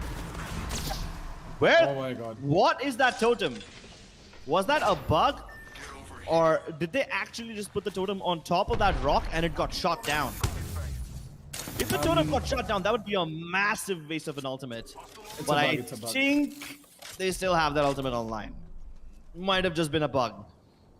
I mean, it happens. It happens quite a lot in Apex. That's just respawn being respawn. Yeah, right now, Plenty is also just being Plenty right now as they are going with their usual strategy of, you know, holding on, playing it smart, playing it for the time, and waiting for the other squads to show up as well. Currently, they are going to get shot. Ice Speed has to move inside of the building. He has to recharge his shields and he needs to get ready for the fight. Popping off on the other hand, A minute and a half left for the fourth ring to close in. We're seeing half the squads remaining in the server, 10 squads that is. And popping off once again have found themselves a Kraber. How the hell do they manage to get themselves a Kraber every single match? By being very, very, very sweaty and dropping, going after every airdrop. I'm surprised it's just a bunch of Krabers and not like the Alternator or the Spitfire or whatnot. I mean, yeah, if they do get an Alternator or even a Spitfire, then it's game over for the others. But a Kraber is pretty good enough itself, man. Like, it's like a one-shot knock, right? Yeah, pretty good weapon right there. And yeah, right now, Nalnoti, not sure how exactly to pronounce his name, but he definitely is not going to be able to stay alive. He's going to be the side of Team Moth, who are still going pretty hard on their opponents, despite not having a player in their team. Two of these men are trying everything they can. Flatline and Kraber on the hands of Praj. Yeah, Praj is going to try and snipe some people. There you go, he spotted out a player. Actually, an entire squad. Go ahead and take the shot. Take the shot. Praj, take the shot. No, I feel as if, you know, he's kind of scared about the fact that they might get third-partied from inside of the cave. Damn. Well, that's the shot that we were looking for. Unfortunately, doesn't knock him. Only body. But at least he's now got that team pinned under that little box over there. So maybe they can keep a check on them. Not a lot of squads alive and not a lot of room in the circle left either. But surprisingly, this is one of those areas in the map which doesn't usually get a lot of action. We've seen way too many fights near Overlook. This is probably one of the first fights that's happening near the Dome. Well, Praj gang, I feel as if they are going to be forced inside of the ring now. This position that they had is going to be going away. And yeah, it's going to be time for them to quickly move in towards the ring now. And I was right. They were scared about the fact that they are going to get third-party from in and around the cave, and there is a squad approaching from the left-hand side. You're going to have to use this cliff, this terrain, in order to maybe try and play this one out and win it out as well at the same time. And with the amount of weapons that they have, long-range engagements is something that they should prefer, and they are going to try and do that as well. Well, it seems like the opponents are danger close right now. At this point, the Kraber stops being relevant, and you gotta just switch over to your automatic weapons. Defensive bombardment on top of them will push them back for a little bit. Maybe even keep them on the edge long enough, but there is still a minute left in the circle, and these guys need to get as close to the center as possible. Northern Breeze, a little bit of trouble. These teams are fighting each other, and luckily they're not in the third party just yet, but the Eva, it is so good, and the startup guy with a double, Northern Breeze with a third, and that's going to be the end. We are down to the last 5 squads. So the hunt activated on towards Omakuda. At the same time, Kurami has given out the death totem as well. So Dream Esports on top of that death protection are going to try and rush in on towards the side of Team Popping Off. But little do they know that Popping Off, they are absolutely ready for this. They're about to fall back and moving over towards the final ring. And this particular area is already under the control of a team. And Praj, after getting 2 of the knocks in the previous area, he's going to try and get the squad wipe as well. He has spotted out a player who's knocked out.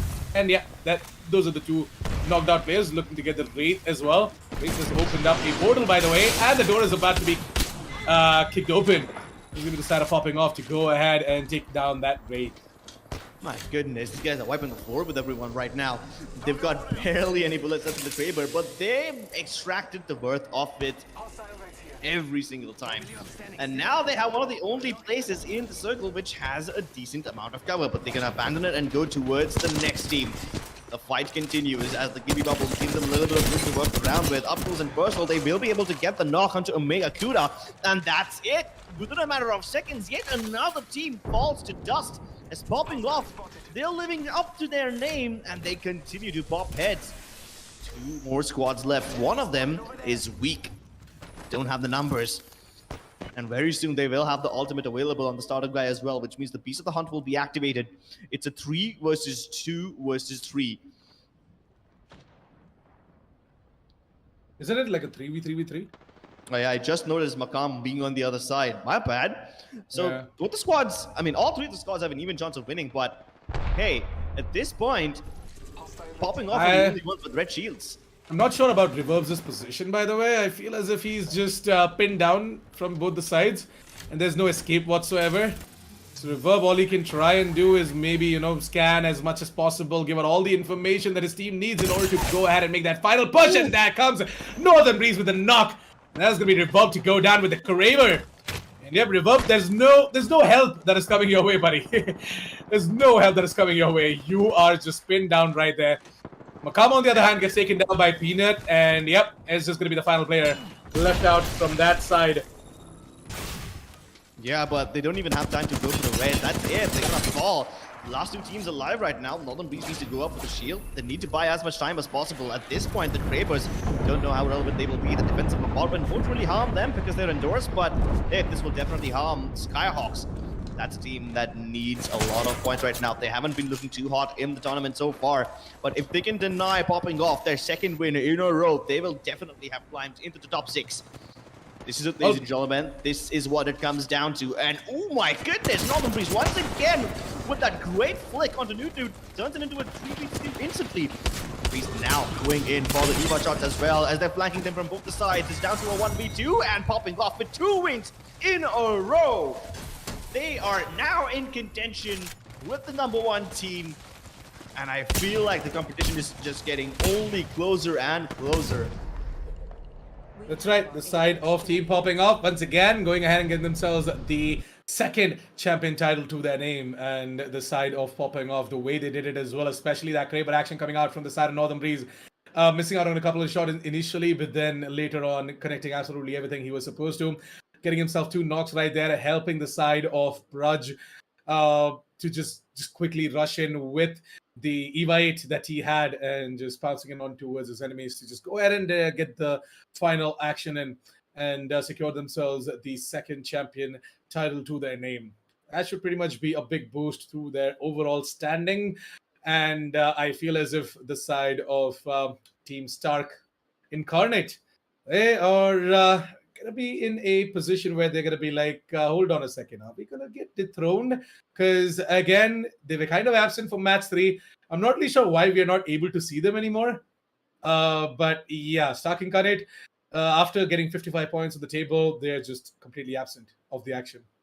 Yeah, and Popping Off is going to be very happy with that. With Stark Incarnate not in the lobby anymore, these guys can start winning all the games. Unfortunately, Plain T, this time they won't even be in the top 2 because they've been in the top 2 for the last 3 games in a row, but this time, not so much. Skyhawks, in fact, stepped up this time around. Let's take a look at the highlights once more and relive all the glorious moments that Popping Off had to show us.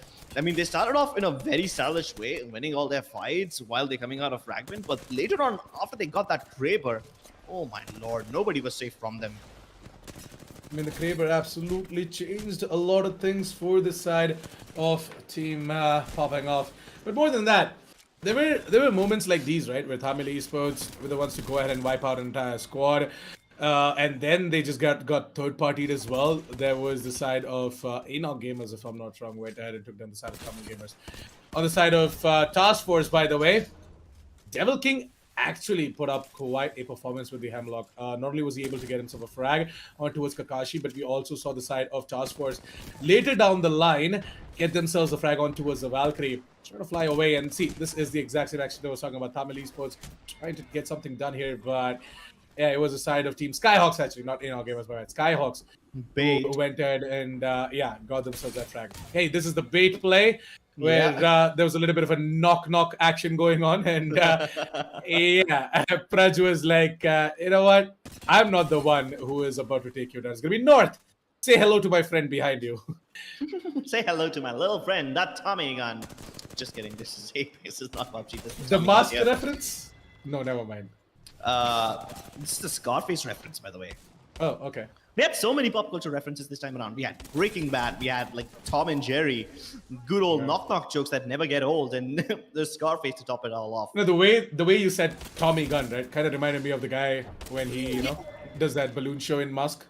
Jim Carrey, yeah, Jim always Carrey, gets yep. us. Yeah. Hey, Dream Esports were the ones to actually get taken down right here by the hands of Popping Off. As Popping Off, once again, had a pretty good fight here with the flatlines. And, of course, can't really forget the fact how Paraj went ahead and got himself crowned as the kill leader. And this was the fight that was so intense when Praj actually gave away the Kraber into the hands of Northern Breeze, and Northern Breeze put down a shield, and he was just sniping people off.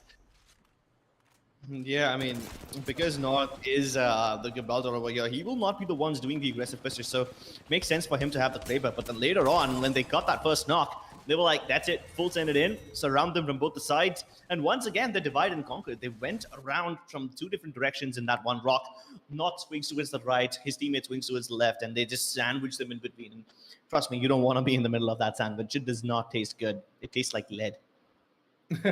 Actually, I feel for that player, right, who was just right there. The seer was trying to maybe make his way out of there, but then he was just caught right there, just like you said, like a sandwich.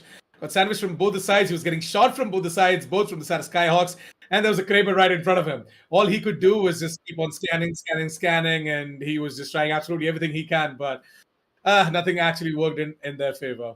Match 4 standings are ready, so why don't we quickly take a look at how many points did the side of Skyhawks and the side of Popping Off accumulated out of match 4. And yep, it is going to be the side of Team Skyhawks to get themselves total of 11 points. Popping Off with 28. This was a much better game for them as they got themselves a couple more squad wipes. A total of 16 kill points for them. And yeah, I feel as if still it is the side of Team Stark Incarnate to have the highest number of total points for the day. 29, that is. Well, Popping Off with 28. Wait, what's the total now? My math might be a bit weak over here, but is that enough to overtake Stark Incarnate? I feel so. Yeah. I feel considering as if, Stark yeah. Incarnate aren't moving, I mean, they have been a no-show in this game. So, yeah, they definitely should be able to overtake them. I quickly just want to ask production if they were present in the game or not, because we did not absolutely see them. They were in the game? Oh, interesting. All right, yeah, so they were in the game, but unfortunately, they did not get themselves a single kill point, no placement points, nothing. For the last and 2 games, of course. Yeah. It's funny how, like, after being on the top for so long, they just fell off. Like, this I was mean, a after massive getting- cliff that they did after not see getting coming. After getting 2 wins, right? That too, like after getting 2 wins in a row, completely, it's like flipping a switch. You just turned yourself off for the next 2 Exactly. games. Exactly. You go from 100 to 0 in a matter of 2 games, and that's just awkward, to be honest. But there were other casualties too. OP skills, still killers. These guys were also performing decently well in the last few games, but now they've got 0 points. And let's see how this affects the overall standings, because they must have dropped out of the top 6 by now. Yeah, let's take a quick look at the overall standings now. And yeah, there you go. Popping Off are going to go ahead and take on the side of Stark Incarnate. Popping Off with a total of 60 points. Stark Incarnate with 55. Plenty on the 3rd spot with 50 as well. Wasabi 29 and Skyhawks jumping straight from that position that they were on. Were they on 11th or 10th? Directly onto the 5th. And somehow even Moth makes an entrance over here. 100 ping, Task Force, Dream Esports India have all been pushed downwards. But hey, it's just a matter of 2 points. I like how think Clutch this- Ministers are quite consistent, you know? Still on the 10th spot. Yeah, still on the 10th spot. But again, even for Clutch Ministers, the difference between them and the top 6 is just 5 points. It is possible to cover 5 points in one game. Now, whether or not you can get 40 points in a game to get to the number 1 position is that's a question I didn't even want to answer. But hey, at this point, the top 3 teams are in a different league of their own. There's a 5-point difference between all of them. Popping Off at 60, Stark Incarnate at 55, Plenty at 50. So yeah, these 3 teams are in a league of their own. And after that, every other team that follows has a massive difference. Wasabi at 29. That's a 20-point difference between them and Plenty. 21, rather. And Skyhawks at 24, Moth at 24, again, Dream Esports at 22, and so on and so forth. So you see, the top 3 teams are basically untouchable at this point. Completely. 60, 55, and 50. So Plenty, Stark Incarnate, and Pumping Off, all they have to do is just keep on, keeping up the performance, especially the side of Team Stark Incarnate. They have to come back alive. They have to flip that switch back up, and they have to turn themselves on, because the last 2 games, they have just accumulated 0 points. That's right. No points at all. If they don't go ahead and perform, or at least get themselves a kill or two, get some kill points in, then it is going to be highly possible that some other team are just going to go ahead and dethrone them. Especially the Sarah team, Plenty, who have consistently tried to come top 3, top 2, and now are looking to make their way over to the second spot, as well as we are going to be approaching the end of the day. It is going to be the time for us to dive straight in towards match 5 now. Match 5 is going to get ready really, really soon. As soon as all the players are going to be ready, we are going to be jumping straight in towards match 5 as well. But yeah, match 4, we did see that little bit of a shift in pace coming out from all of these teams. Not everyone, but a couple of them for sure, where we did see early fights going ahead and into the favor of all of these teams as well that did try to take on these early fights. Fragment was one place where a couple of teams made their way in as well and got their early fights in. But it is always, teams like popping off to actually just stand out among the rest, come out on top when they go ahead and take out these fights. Skyhawks, they actually surprised all of us. That was a big leap that they made as well, and we're all very excited to see what Skyhawks are going to do in match 5. But yeah, what are your expectations for match 5, Crips? I mean, I honestly don't know what to expect because at this point, the number 1 team has just stopped, and the team that was popping off are really, really well-known names. Like the Proj, Northern Breeze, these guys are very popular, but now they've just started to come on top. Let's take a look at the next game, and this will be the last game for the day, ladies and gentlemen. But before we get in there, we have a small word from our sponsors, and very soon we'll be jumping into Game 5.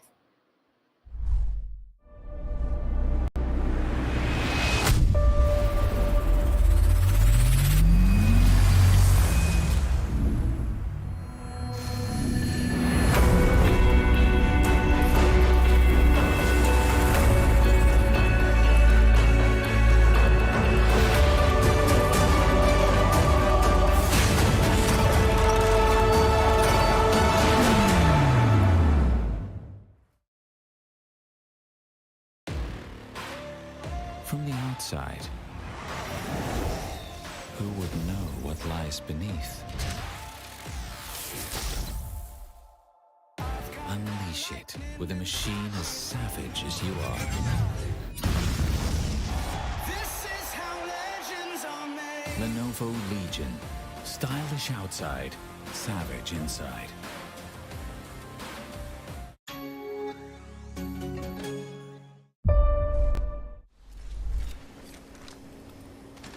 All right, then. Time to dive straight into what's the final game of the day, Crips. And I feel as if a lot of teams, they are making their way in straight towards Skyhook Countdown. We also got maybe a team that might move in over towards the trials because of the amount of tension that is about to be coming up on towards Skyhook. You've got the side of team popping off, moving in over towards Fragment East, and Praj is the only one dropping down towards West. So there's 3 teams in Skyhook, 2 inside of Fragment, but there is another team, a third one, just to the west of Fragment in the village. So, yeah, we have a 3-way battle brewing up in Skyhook. Another 3-way, a potential 3-way maybe, inside of Fragment. And, dude, things are starting to look very, very spicy. We might just see multiple teams get eliminated within a matter of seconds over here. Oh, completely agree to you on that. Maybe we might just see a lot of squads getting wiped off right at the start. Something that we are not so used to seeing for day 1s at least. But yeah, this is match 5, so yeah. At this point of time, most of the teams know each other's tendencies, so they know what they're supposed to do. Yeah, but every time someone tries to hot drop another team and, maybe catch them off guard, something on the other wrong ends up happening. This time, we have got Skyhawks, and in the middle of launch site, these guys probably will be able to pick up a fight against the opponents that have damaged them a little bit. Now, there's quite a lot of distance in between these squads, okay? So they still have to cover all this ground, and covering this distance can be difficult. At this point, even the ordnance and the utility that you throw is not going to be like super accurate. The best that you can do is force an enemy to reposition, but still, the Devils in contention with Skyhawks. One rises from hell below, and the other one rains down from the skies. Let's see what happens when these two meet at launch site. Well, I'm not really sure about that though, but here in the caves, we've got Enoch gamers who are going to go ahead and take a fight for themselves. One of the players has already made his way out of there, and he's going to ask the rest of the two to do the same because they know for a fact that they're not prepared for this fight. Maybe that other team has got a crypto as well, yeah. This is Iron Man, if I'm not wrong. Iron Man and Vexenor. OP skills have lost out a player, by the way. Yeah, they either lost out a player or they the third player never really joined. Either way, this is the disadvantage.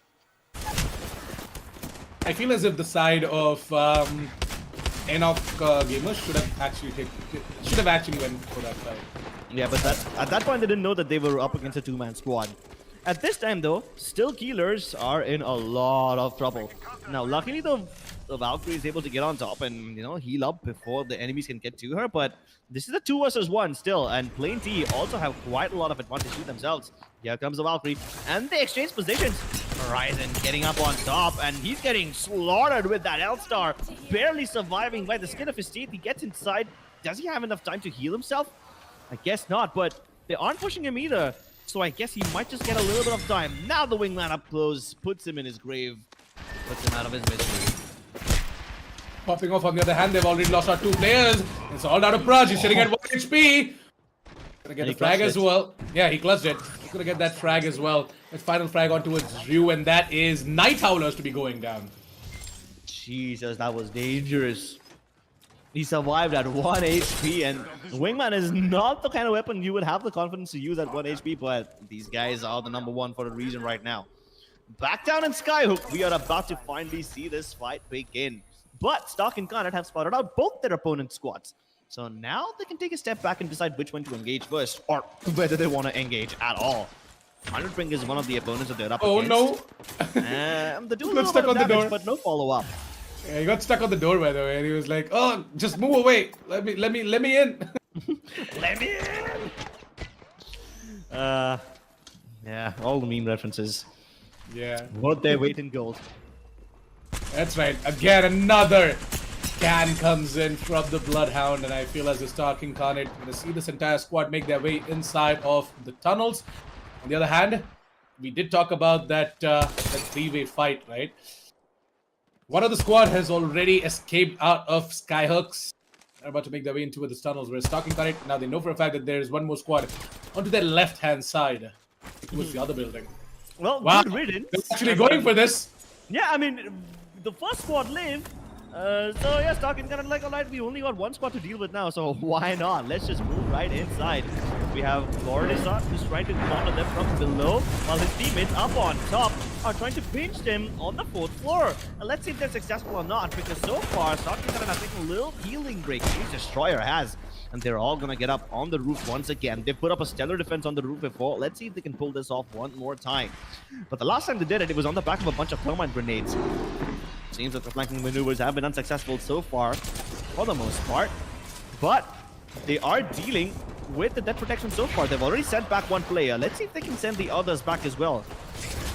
Their opponents need to extract as much value out of their can, as much value as they can from this death protection. But seems like all 3 players will be sent back to the totem, and now Stark and Garnet are on even ground, except they're not having a lot of HP to work with. Yeah, Rahman is almost bleeding. He needs a medkit as well, and he's going to be picking that up. For now, though, the syringe is going to go in, and Glord is going to try and come in from the other side to try and take down his nemesis, but oh, things are not working out in his favor. He's taking a lot of damage right there. At the same time, he's going to heal up as well. He has to go in and get himself that shield battery. He's going to be doing that. We're going to be seeing that entire squad just chilling below them. I won't actually use the word chilling because right now they might be sweating bullets, but yeah. This is going to try and maybe keep on repositioning themselves, because the scans, when the Bloodhound scans, is something that is quite annoying, and you have to constantly keep on shifting, otherwise it's going to get taken down. But oh no! Stalking Current are actually being challenged right now. This is going to be destroyed to be going down. Glord is going to be next, and it all comes down to Rahman, who's already bleeding internally, and 1 bullet is all it would take for Rahman to get taken down. But he's going to go ahead and take down the rest of the gang instead. Another 1 HP clutch. Wow. Both popping off, and Stark and Garnet have pulled off one HP clutches at this point. And these are all the #1 and #2 teams. Imagine if both these teams died in these games. Imagine if these clutches never came through. With the 2 top teams out of the picture, everyone else in the server can now start rejoicing. But unfortunately, they are both still online, and the danger persists.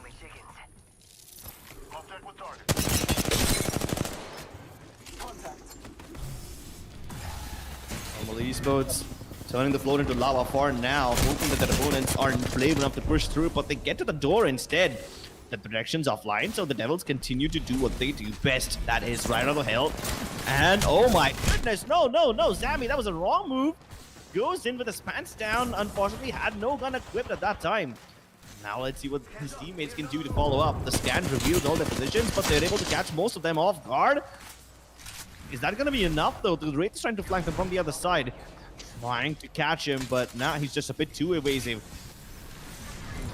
Isn't this the exact same building where the Tamil Esports actually got taken down by the side of Enoch Gamers?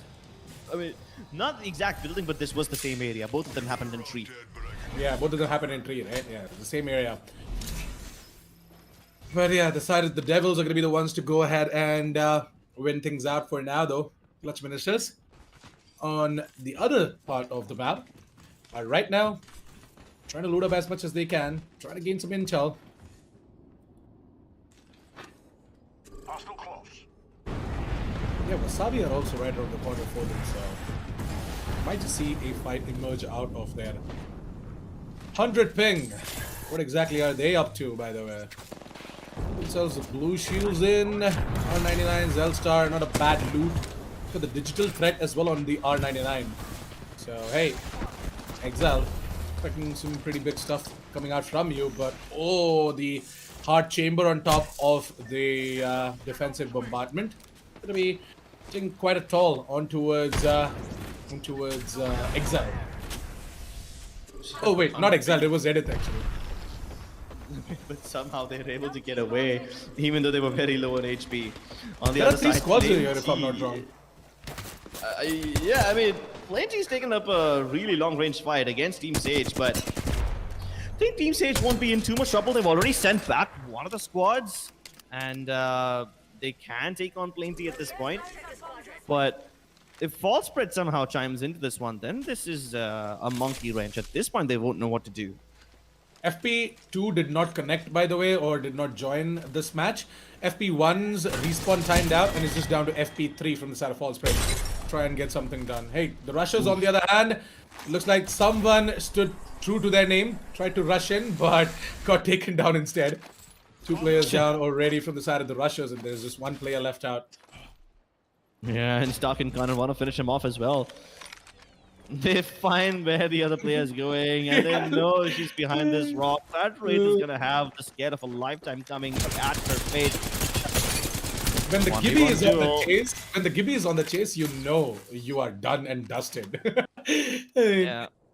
I mean, I was actually a little hopeful for that Wraith because, you know, Destroyer pushed him all by himself. Glordisa followed up a little later, so if he was able to isolate those 1v1s, he might have been able to win, but now the follow-up came through very quickly. Stark and Connor will once again get up on top of this tower and continue holding this position for anyone else that might pass through.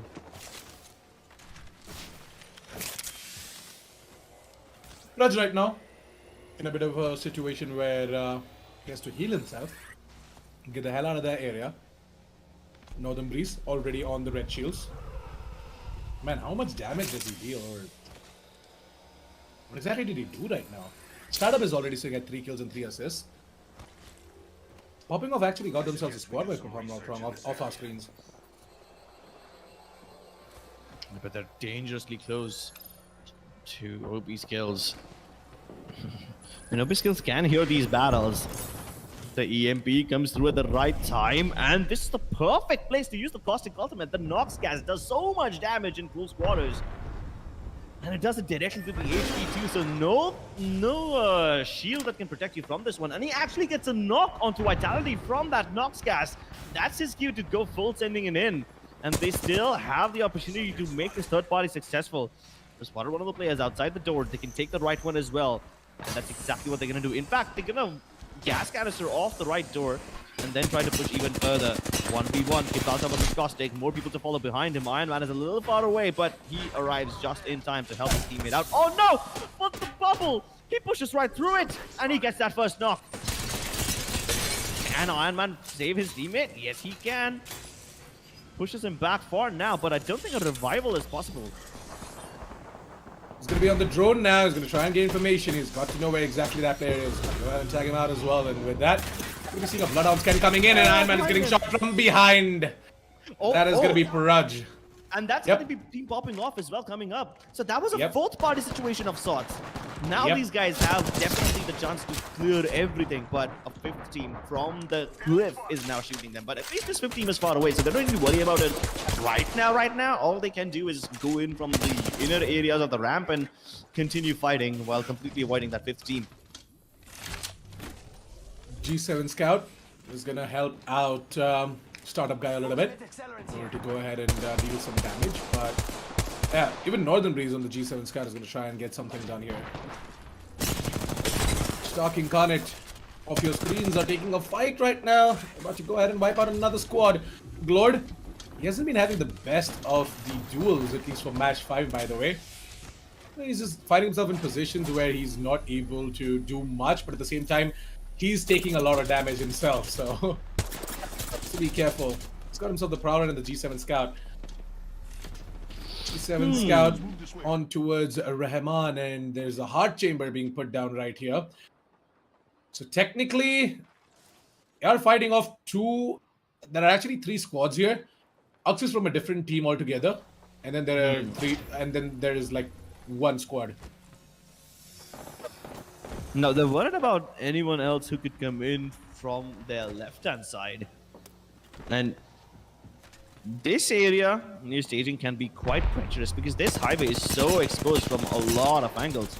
Teams can be shooting you from the low ground and from the right-hand side away from the highway, but now they'll have to drop down, and this is not a good spot to be in. At this point, they are in the middle of a bird cage. They can get shot from every direction, and you can see that they're already in too much trouble. They've been forced to use their bubble very early on, and they probably wanted to save it for another time. But do they have a jump pad? Yes, they do. Now they can get away from this area. In fact, instead of getting above, they're going to continue staying down below, which is not a bad decision. It should keep them safe for now. It's inside the circle as well, and there's hard cover, so that works. They won't be relying on their bubble anymore. Stark and Gun can take this little break. They need it. They're going to take this break. They're going to heal up, and they're going to try and, strategize their move. I saw exactly they're supposed to get out of the staging area because there are 2 teams that are just eyeing to take down Stark Incarnate. They know for a fact if they take down Stark Incarnate, there's a chance for them to go. Oh wow, Alternator. Praj, very interesting. Is he gonna quickly go ahead and pick up that Alternator? Actually, no, he did not. He still left it out. Oh, there you go. Finally, Praj picks it up. Prepare for horror. There's gonna be Vietnam flashbacks all over the country right now as the Alternator and their Disruptor rounds continue to wreak havoc. Let's see if he can find his first prey. He knows he's hiding right around the corner. The intuition is correct from the side of team popping off, but they're actually very worried about getting backstabbed because they're kind of in the open right now, which is both a good thing and a bad thing. From this position, they can keep an eye on every squad in the server, but also they're open to getting shot from every squad, so it's kind of like a give and take of sorts. Actually, yeah, teams that are going to be approaching from staging as well have a good chance of taking down popping off. So popping off, they need to be careful. The scan is going to come in. They're gonna get to know that there is a squad just ahead of them. I feel as if popping off should actually take that fight against the squad that they have right in front of them and keep on advancing. I mean, there's a team just beyond the train tracks. There's a team in the snake area of Harvester. That team is the closest to them. Exactly. You can see that the startup guy has only one job, that is keep tabs on this team, and let's just hope that this team doesn't get on the high ground of Harvester and harm them later on. Meanwhile, on the other side, 3 teams just staring at each other, and all of them will be forced to leave this area when the ring moves. Stark Incarnate, as always, they're still holding on to that entrance of staging, by the way. Like, they're down there. Looking at everything. They're looking at everything that is happening right in front of them, using their H-Cogs. Using the 2x H-Cog on the Havoc with the Turbocharger as well, and Destroyer. To try and quickly get to cover. They badly need cover right now. Stark Incarnate need to go ahead and take that fight on top of that piece of house as well. Gibby shield is going to be down, and Stark Incarnate are going to go ahead and quickly heal up because Destroyer has taken a lot of damage and the zone is appearing as well. Needs to be quick, and the Phoenix kit. Oh, finally. Phoenix Kid is going to go ahead and fully get him healed up as well, both in terms of shields as well as the HP. But Rahman is going to be going down instead. Destroyer is down below, mind you, and it's just down to Glord in order to get something done. And Glord put down a jump pad if I'm not wrong. Yeah, he put down a jump pad so that Rahman could get up on top and he could revive him. But nah, revives will not be possible. There's a black hole on top of them. The revive comes through in the nick of time and Rahman has his shields available as well, which means he's now available to fight. This has just turned around for their opponents. Ming gets a taste of his own medicine. They thought they could use the timing to their advantage, but danger is not over yet. That nade knocks almost everyone out and they're so low on HP. Luckily, the bubble is available, which means they're safe from the defensive bombardment, but it's about to go down any second. There's a team above them, one below them, and they're sandwiched right now. Well, at least they dealt with the team below, so there's one less problem. But can they survive this onslaught? Very soon, they will run into team popping off, and that is an opponent that you do not want to take on all by yourself. You will probably want to wait and let another team go at them first. But popping off have already lost the startup guy, which means it makes them a weaker opponent. Maybe Stark and Connor have a chance.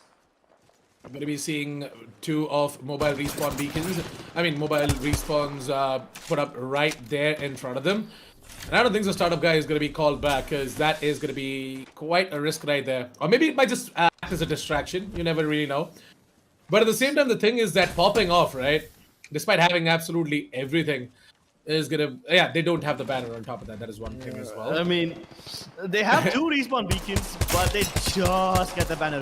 Northern Breeze from above will cover Prudge, and Prudge manages to successfully make that maneuver from below. But at the moment he gets back up on top, now we have another team assaulting them. He's just trying to stick the res. They're getting shot from everywhere right now. They're trapped in between a rock and a hard place on the edge of the cliff, and there's all the utility being rained down at them. Hawkstars, defensive bombardment, the res is successful, but will Stark be able to get his weapons back online? Stark and Carnage are now pushing them. They realize that they need to get the kill on to popping off before Startup Guy can get down on the ground.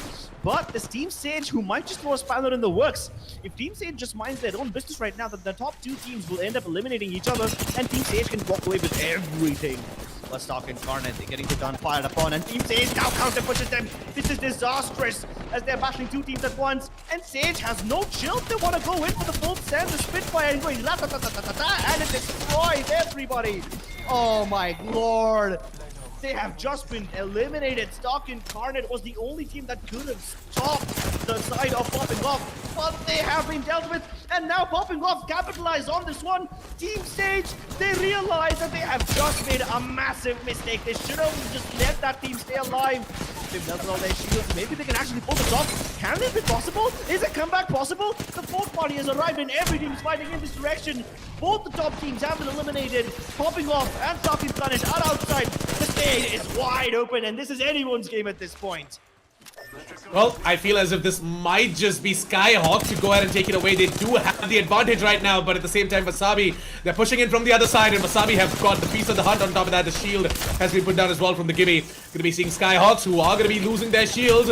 Gonna be seeing Makam already on the verge of losing his life, and yep, it's gonna be the side of Team Wasabi to go ahead and win out a few of their fights, and they're gonna be the ones to go ahead and be crowned champion.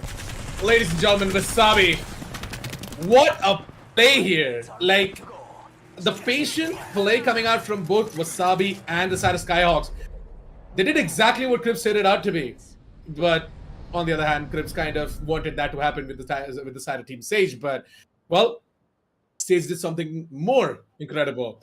They went ahead, used their Spitfire, and just like as the side of Crips did mention, we are going to be seeing the side of Team Sage go ahead and eliminated the side of Team... well, who exactly was it, by the way? It was the side of Team... Wasabi won the game.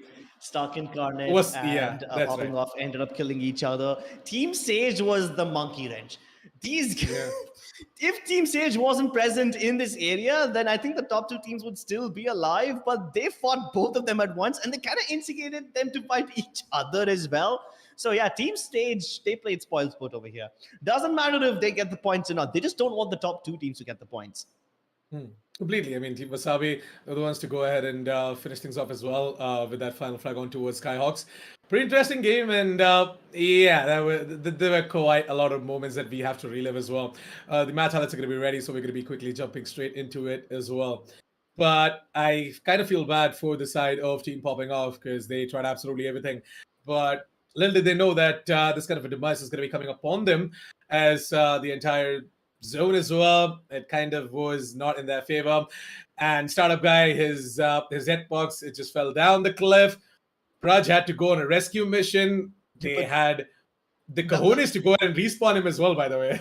Exactly, and that was so good. Yeah. Like, they did not have the jump pad available. What they did instead, they tossed the Gibby dome downstairs, like yeeted down. It created a bubble around his banner, and then Praj was able to go downstairs, use the dome as cover, pick up the banner, and manually climb the cliff instead of jump padding upstairs. That is such a lengthy process, and that cliff, you can't free climb it. Okay, you're not Revenant. You need to know exactly where to step. It's kind of like rock climbing, but in real life, you need to be able to figure out where to keep your hands and your feet. But Praj navigated like an absolute boss. I want to see that moment again. I really want to see that end game moment again. Let's jump into the highlights and relive all the carnage that went down towards the last few minutes of this game.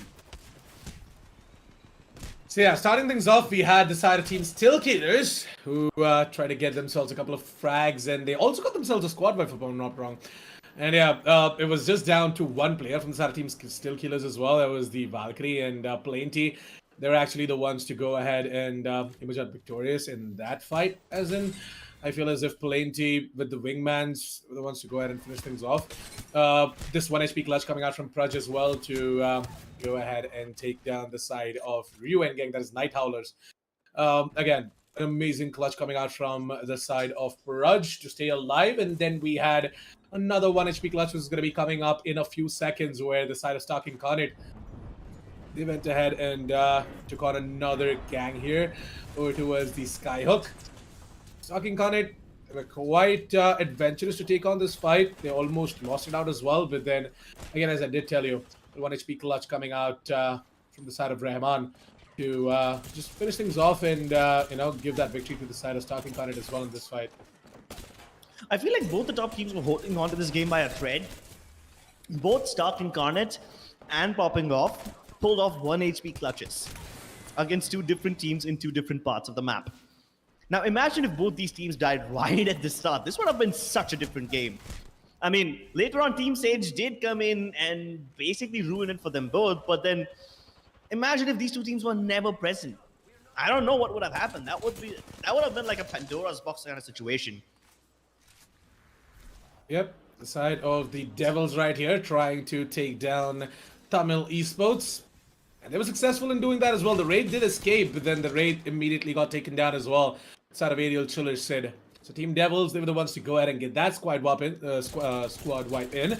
They racked up the kill points for that. The Hand of Stark Incarnate now once again to go ahead and take on that final player that was left out. They were chasing him, and it was actually the Gibraltar. But then dealing so much damage. This was a very heroic moment, by the way, where we had the Gibby shield coming in. He went ahead and got himself that knockdown. But OP skills, especially Iron Man, he got third-partied. At the side of Popping Off, they came in from the backlines. He was able to drone out. He was able to get all the information. But yeah, he actually got third-partied by Praj. Praj was the one to go ahead and take him down. And yep, Iron Man went down. Popping Off, they came in. They clean sweep the entire area. They further moved in as well. This is the final moment of the game where Crips also went absolutely crazy. And we all love to see this play coming out from the side of Stark Incarnate and side of Popping Off as well. Yeah, but Assassin, you notice all these open area endings are so rare. Like, in this tournament so far, we have seen an overlook finish n number of times. I don't even remember how many. They've just been way too many. Yeah. We've seen urban battles at the last stages of the game. We've seen dome battles, but these open areas, circles barely close, in this area. And you've just got this one big rock that everyone's essentially playing around. So in these situations, the Gibby Dome comes in, it just provides an immeasurable amount of value, right? I mean, you have nothing else to take cover behind. There's just one big rock and you only can play Ring Around the Rosies with it. And the Gibby Domes came in clutch, which is also very different because in the previous qualifier, in Qualifier 2, we have seen the Revenant, Octane, and Bloodhound combo being used quite a lot. But now, people have opted out of Revenant, and a lot of these teams are going back to the Gibraltar. Yeah, Gibraltar and Revenant were usually the picks coming out for Qualifier 1. Qualifier 2, we completely did not see any interesting Gibraltar plays coming out from any of the teams. They usually would just go for the usual Octane, Bloodhound, and maybe the Wraith Bloodhound. Seer was something that we were used to seeing quite a lot. There was a Seer in absolutely every single team. There were just a select few teams like Wood.exe who would try and go in for the Bloodhound. So yeah, Qualifier 2, again, we did not see quite a lot of Gibraltar action, but now we are back with the Gibby for Qualifier 3. And most of the teams, absolutely every single team, they have got themselves a Gibby in their team as well to just, provide that bubble so that they can maybe fight things out a little bit more. Hey, match standings are ready, so why don't we quickly jump straight into the match standings and take a quick look at how many points were the side of Team Wasabi able to rack up, because they got themselves the win this time, and they managed to rack up 16 total points, Clips. 4 kill points, 12 placement points, and that win point as well. Popping off, still leading the chart, by the way. Total of 18 points, thanks to all the kills, all the squad wipes that they were able to come up with as well. Stalking Guardian on the 3rd spot. And this time around, though, I quite like this. Stalking Guardian, they were very active. We saw them survive to the very end. And they've put up 16 total points. So, Crips, they're back in action, and we're going to be seeing this side of Skyhawks as well, with a total of 15 points. Yeah, there was a difference of 5 points between Popping Off and Stock Incarnate. At this point, I think the difference will increase to 7 points. So not too far behind, but yeah, this rivalry will continue on day 2. This is going to be very interesting because I really want to see what happens, between these two teams. So yeah, the overall day standings are ready, ladies and gentlemen. So why don't we quickly jump straight into what's day 1 standings and see if the side of Popping Off have been challenged or not for their first spot. No, they have not, but very close. Stalking Incarnate with a total of 71 points, Popping Off with 78. Plain T with a 58 point as well at the 3rd spot. I felt as if Plain T might have been challenged for the final match, but thankfully they're still at the 3rd spot. Wasabi on the 4th, dethroning Skyhawks, and Skyhawks in the 5th spot as well. Clutch Ministers, they have climbed up from the 10th spot over towards the 9th spot now, and 100 Ping and Team Sage are right there at the 8th and the 7th spot respectively. Moth have not been shaken as well. So overall, really good day 1, I would feel, and they all these other teams have to do is be trying, step up their game, especially teams like Enoch Gamers, Task Force, Night Howlers, Still Killers, even the Devils, who managed to get themselves a squad wiper to every game. But when it comes down to making the early rotations or getting themselves at a good positional advantage, they are not able to do that, unlike the side of Popping Off and Stalking Incarnate.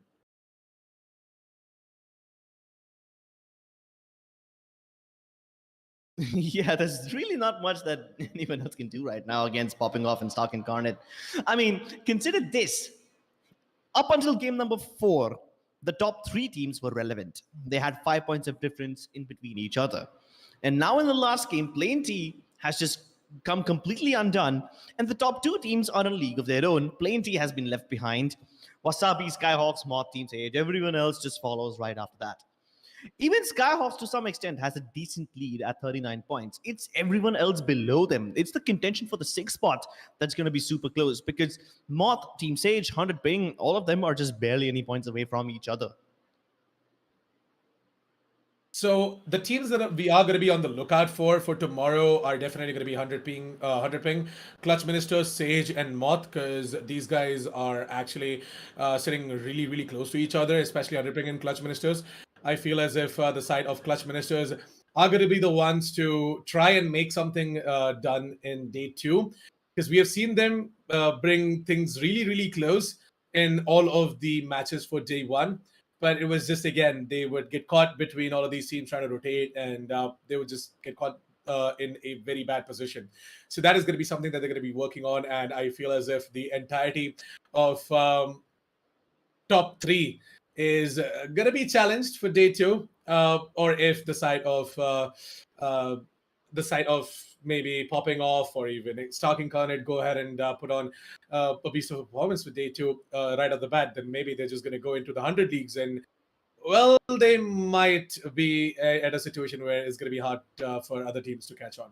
But yeah, overall, day one, pretty sweet. All 20 of these squads did participate, did play till the very end. And let's hope that this kind of a performance keeps on going for day two and day three as well. And let's hope that teams like Team Moth, Clash Ministers are going to be able to, accelerate themselves a little bit more and empower themselves to go ahead and take some victories against all of these other teams. But any closing thoughts, Scripps, before we go ahead and close out the day? Yeah, I mean, there's a lot to look forward to. There's one race going on for the number one spot, and then there's another race going on for the sixth spot. At the end of the day, the number 1 and 2 positions are just bragging rights. I mean, of course, you do want the bragging rights, but you just want to qualify as well. So we got to be on the lookout for all these teams who are vying for that last slot available. Now, there's still 2 more days left. The tournament could go haywire at any time. Things could turn it around. And this is still anyone's game for the taking. So as many points as these teams can gather right now, the better it is for them later on during the later phases of the tournament. We will see you again tomorrow, ladies and gentlemen, at the Rise of Legion tournament for Apex Legends. But for now, this is me, Cribs, an assassin, signing off for the day. See you again tomorrow, same time, same place.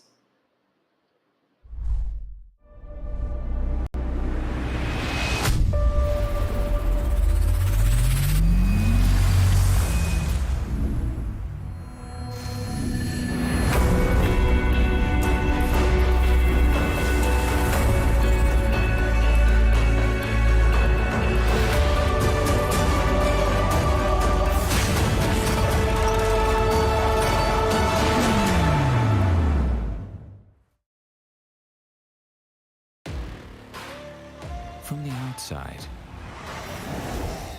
who would know what lies beneath? Unleash it with a machine as savage as you are. This is how legends are made. Lenovo Legion. Stylish outside, savage inside.